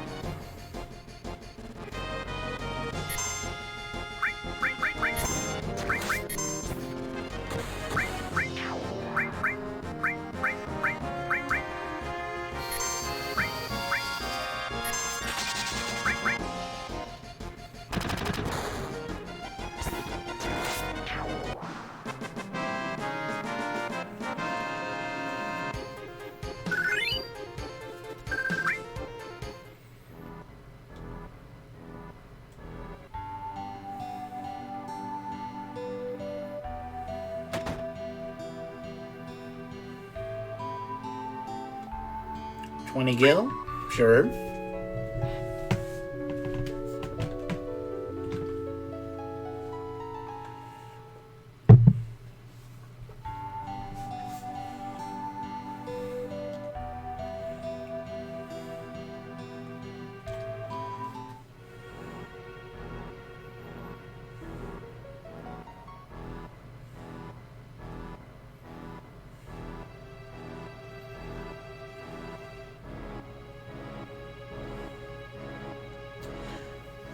Let's see.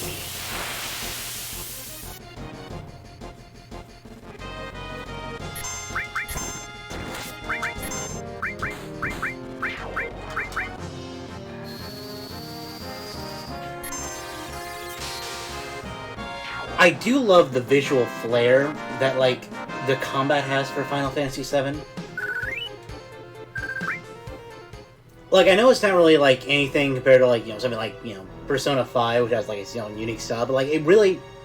I mean, like, it does have a style all its own. It feels just really cool of, like, just kind of experimenting and all the stuff you can do. Especially with the materia system. I always found that, like, really... It's really, I think, what kind of always draws me back into playing this game again. It's kind of the same thing with, like, 6 and 5. 9 also has it, too. I guess it's just the traditional classic Final Fantasy style.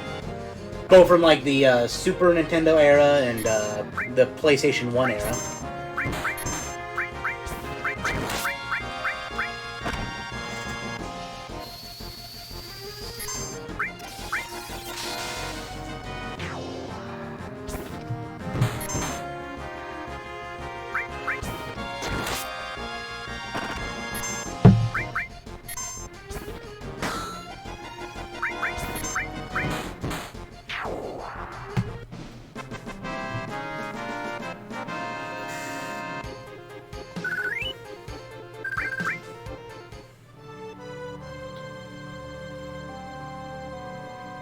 But, like, all, like, the different types of, like, the magics and how, like, they, like, get more and more elaborate as, like, they level up.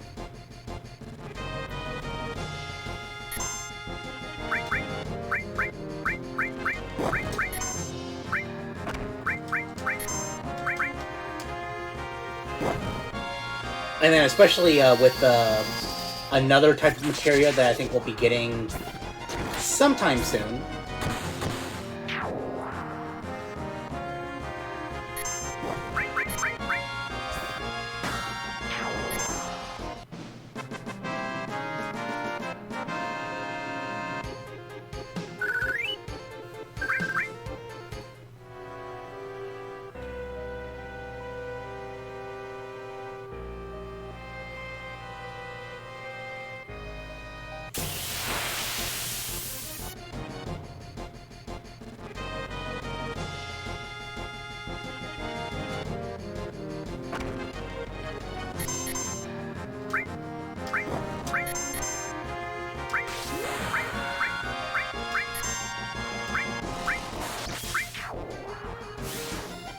Ooh.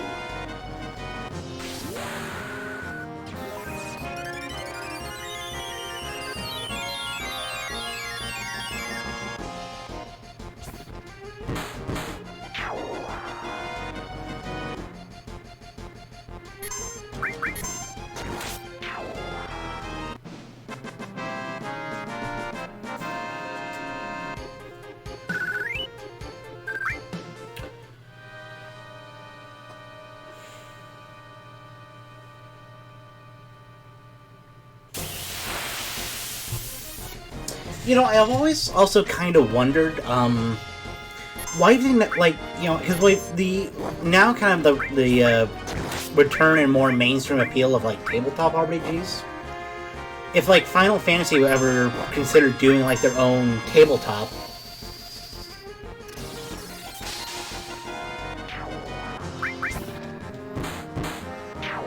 because I feel like the systems that are, like, built into, like, 6, like, especially, like, 7, with, like, how, like, each magic attack is, like, based upon, like, materia. I think that could add, like, a really cool, like, element where, like, you could have... Everybody can, like, basically use magic, like, in the game, and have all the different types of materias that you can use as, like, additional treasures, along with, like, weapons and armor. I think the villain variety is already there. I can definitely see, more stories taking place within, like, Midgard. And, like, the world of Final Fantasy VII. Where, like, you're maybe, like, an off-branch of, like, Avalanche. And you have, like, the different, like, traditional classes, and, like, you can spruce them up by, like, being members of, like, Soldier. Or, like, learning the martial arts. Like Tifa did. I just think that'd be really cool. It'd be really cool to, like, develop a campaign like that. And it'd give it a really unique setting for, like, Something of a mix between like the more traditional magical elements of like standard D&D and like maybe some more of the cyberpunk elements, or like more sci-fi inspired, steampunk inspired, I guess would be the more traditional one. But I just think it'd be really cool to do.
Where's Aerith at? Ooh, Aerith at 19 already. That's awesome. Just a little bit more to go for Aerith, and then we can switch over to Barret. And then we will be all set at level 20 for everyone. And I think that'll be the perfect place to, like, have us be for the continuation of our journey.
The water looks...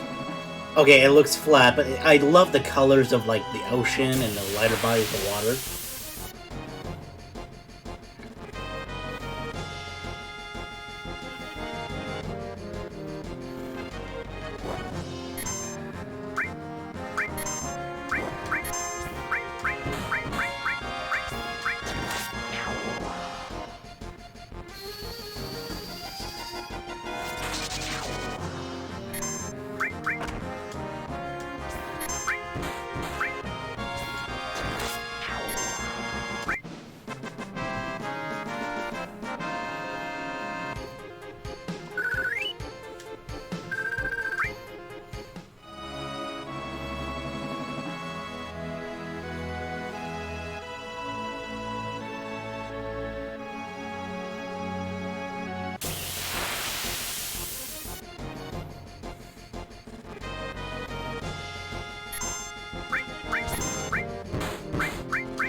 There we go.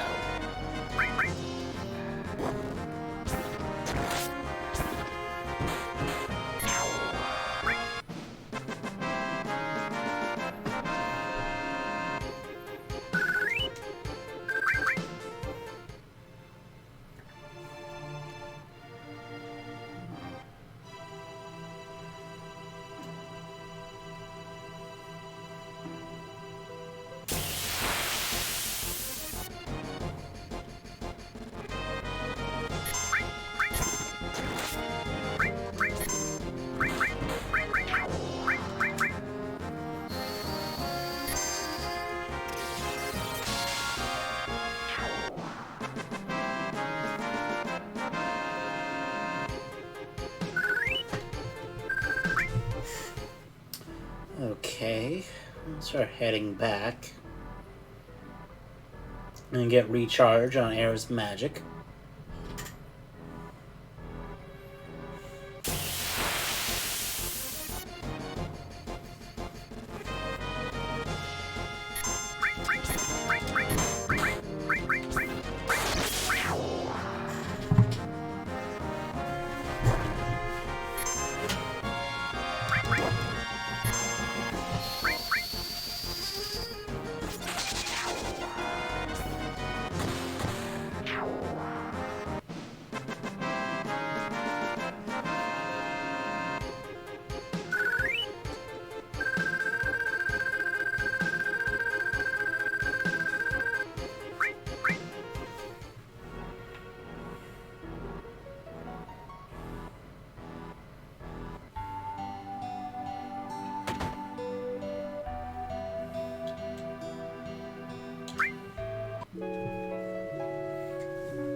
Okay.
We're almost done with Aerith.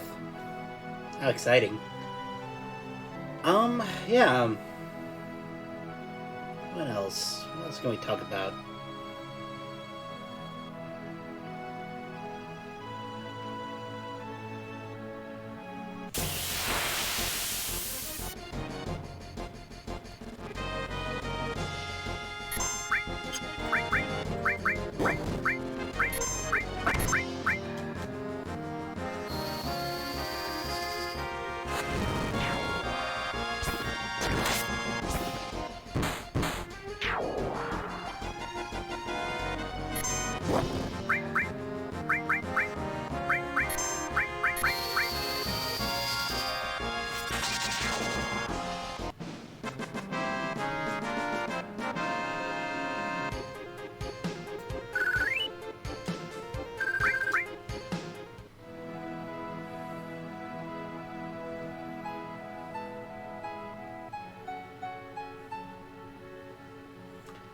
Oh, I have also been playing a little bit of Soul Hackers 2, which is the new Atlas RPG that's come out. And it's actually really interesting. I kind of like how they do the mission structure in that game. Where, like, there's the main through mission, but then there's, like, a bunch of, like, you know, side content that you could explore. Like, you have, like, requests that you can handle and other side quests that pop up. As well as just preparations that you can do for different demons you can, like, summon. I'm honestly excited to play a little bit more. I think it might be a contender to a SMT game on stream. So we can kind of look forward to that. Okay, so Aerith is now level 20. Perfect. And so we'll do that. We'll call Barret.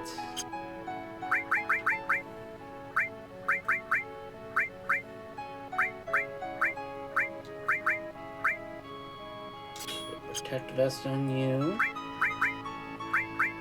And we start playing them on.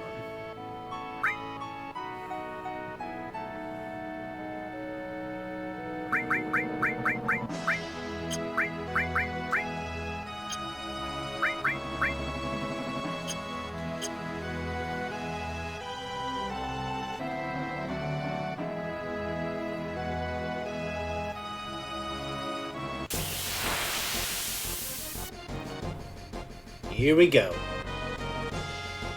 Wow, Barret just has a mace now.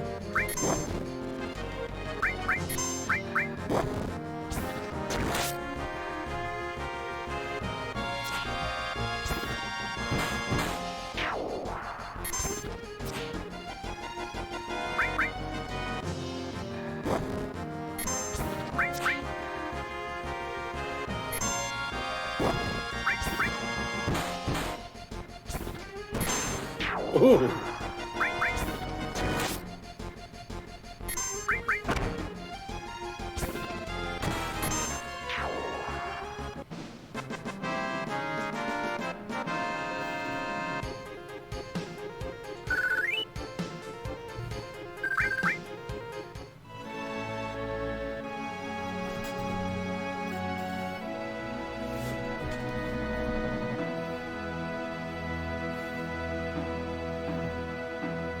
Da-ba-ba-ba.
Ooh, Barret's at level 19.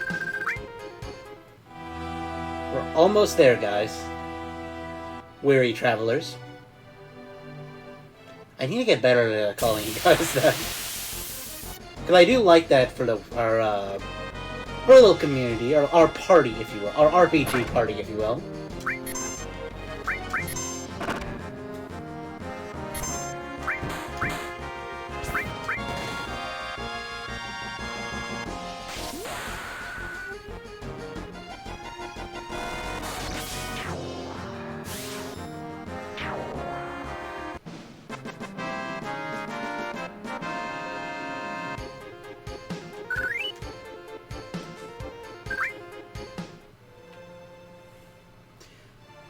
So I do definitely gotta get better at calling you guys the weary travelers of the Goldie Bot channel.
As we explore a little further out here.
We're almost there.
I am for what's Bear's tattoo of?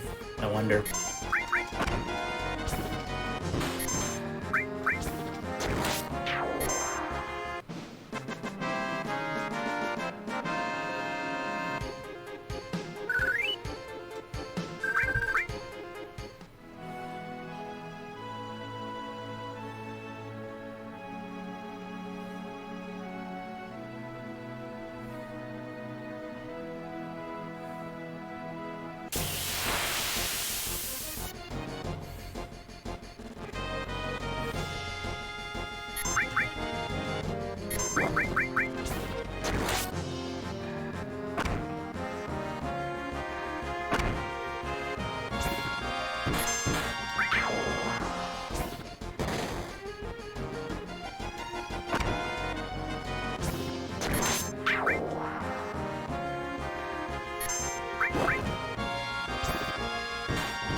I like how he just turns his gun on into basically just a mace. You don't see a lot of maced RPG party members anymore, either, which is something that should change. I think there should be like more, not necessarily a big heavy hammer, but like, you know, lighter Mjolnir type hammer or mace. Ugh. Give me 1 second, guys. Gotta stretch out.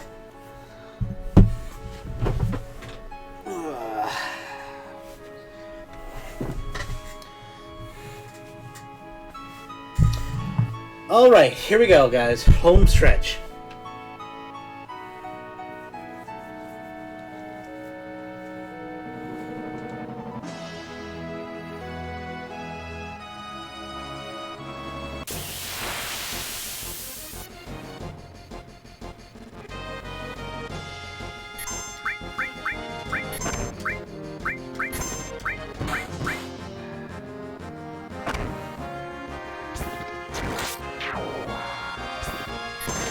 Ow! Ferret!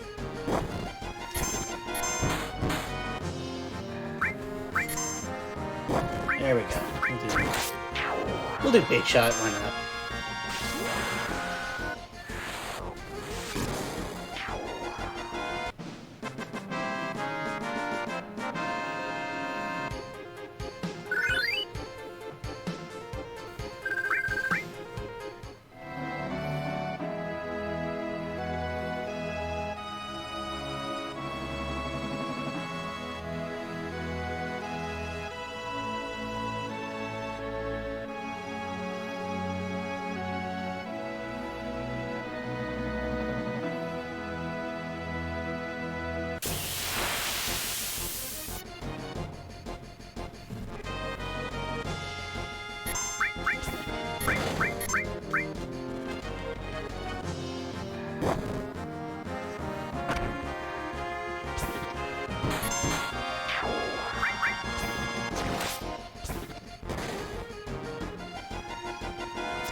500 left, so that's about 500 fair-sized encounters left. Ooh.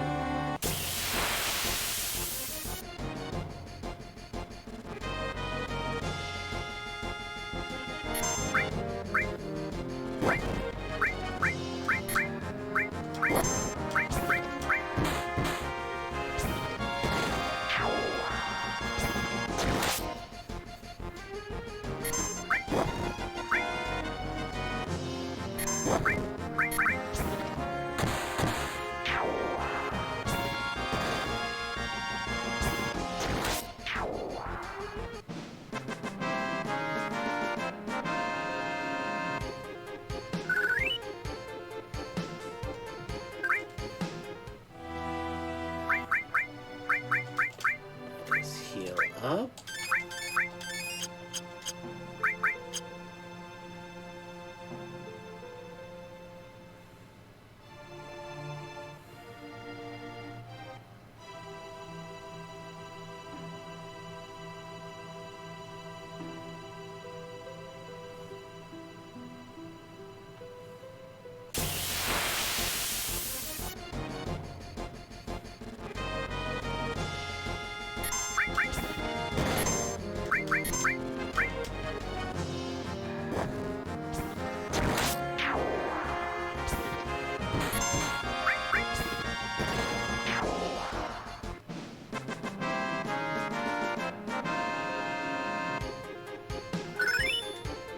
Ooh, our restore's leveled up.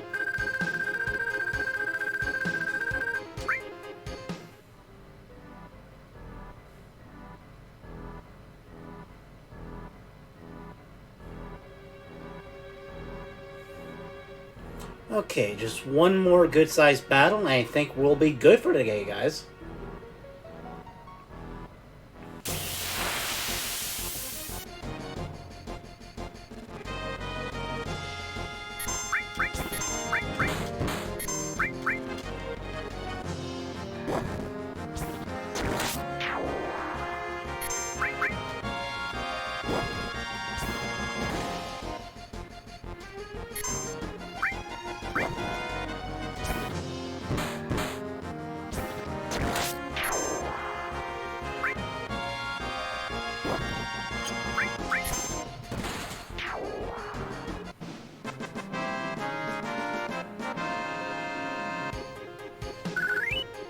Oh. Sorry, this is probably gonna be the final one, though, for sure.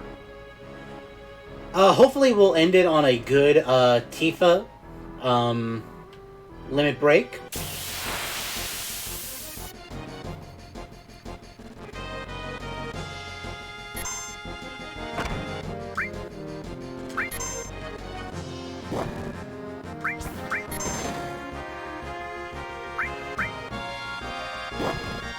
There we go.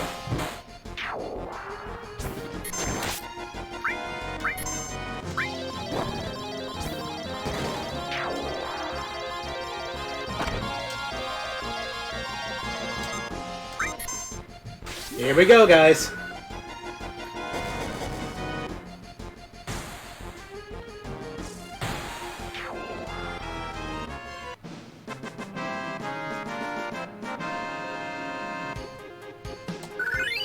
Woo!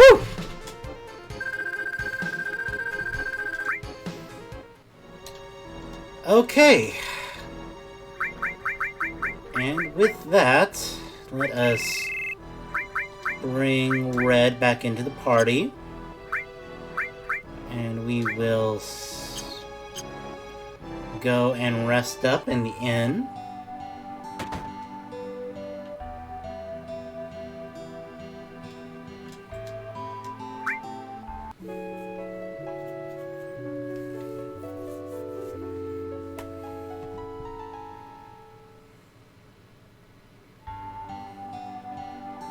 And then I think there's a save point up here. There is not.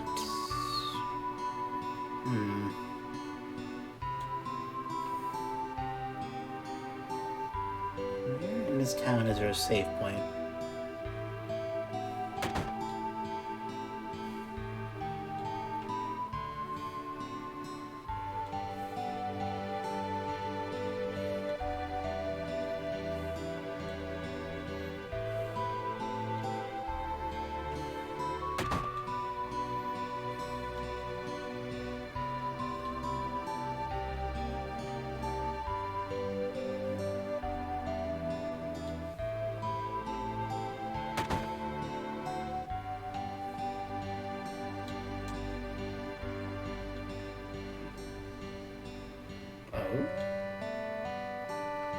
Ooh, what's up here? Received Peacemaker. Peacemaker.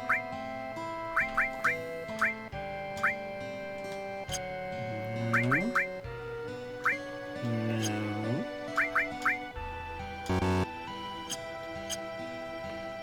Hmm.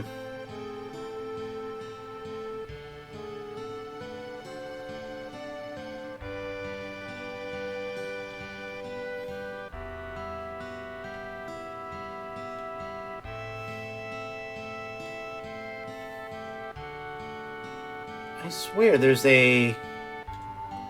has to be a save point. It seems there's this group called Avalanche running around, but I guess Soldier finally wiped them out. Stay out of the kitchen! Okay, okay.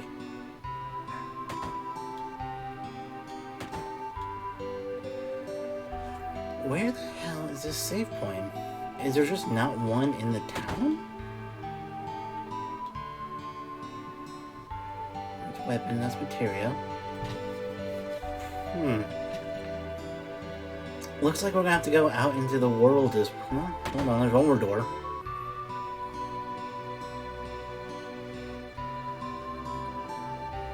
Nope, not up here either.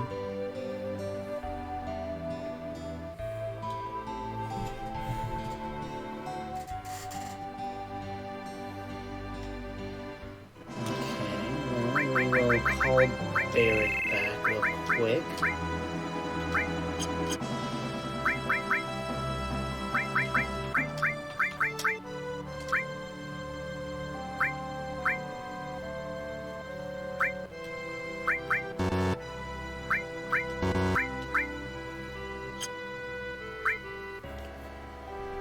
What is this Peacemaker?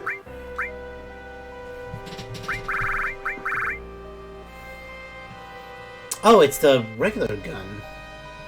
Wonder who that'll belong to. Okay, well, anyways.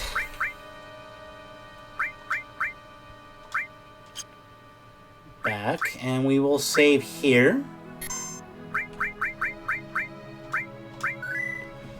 And that will do it for today, guys. Let us set the mood a bit more. And let's bring that music back in. There we go. Woo!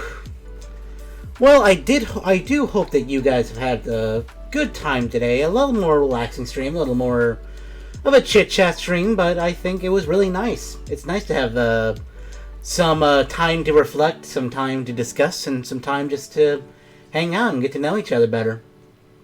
We will be back next Saturday with more Bayonetta. We're about halfway through Bayonetta 1, so that'll be exciting. And we will then be moving on to Bayonetta 2 and be right in time for Bayonetta 3 to come out. So that's exciting. Stay tuned for that. And then next Sunday, I believe we will be back with some more Final Fantasy. We'll continue our journey in our search for Sephiroth. Actually do some more story stuff and see what we'll find in the new wide open world of Final Fantasy VII. I'm certainly excited for it. I hope you all are too. But for now, I do hope that you have a wonderful day, night, or whatever you are. And please remember to stay golden. Bye.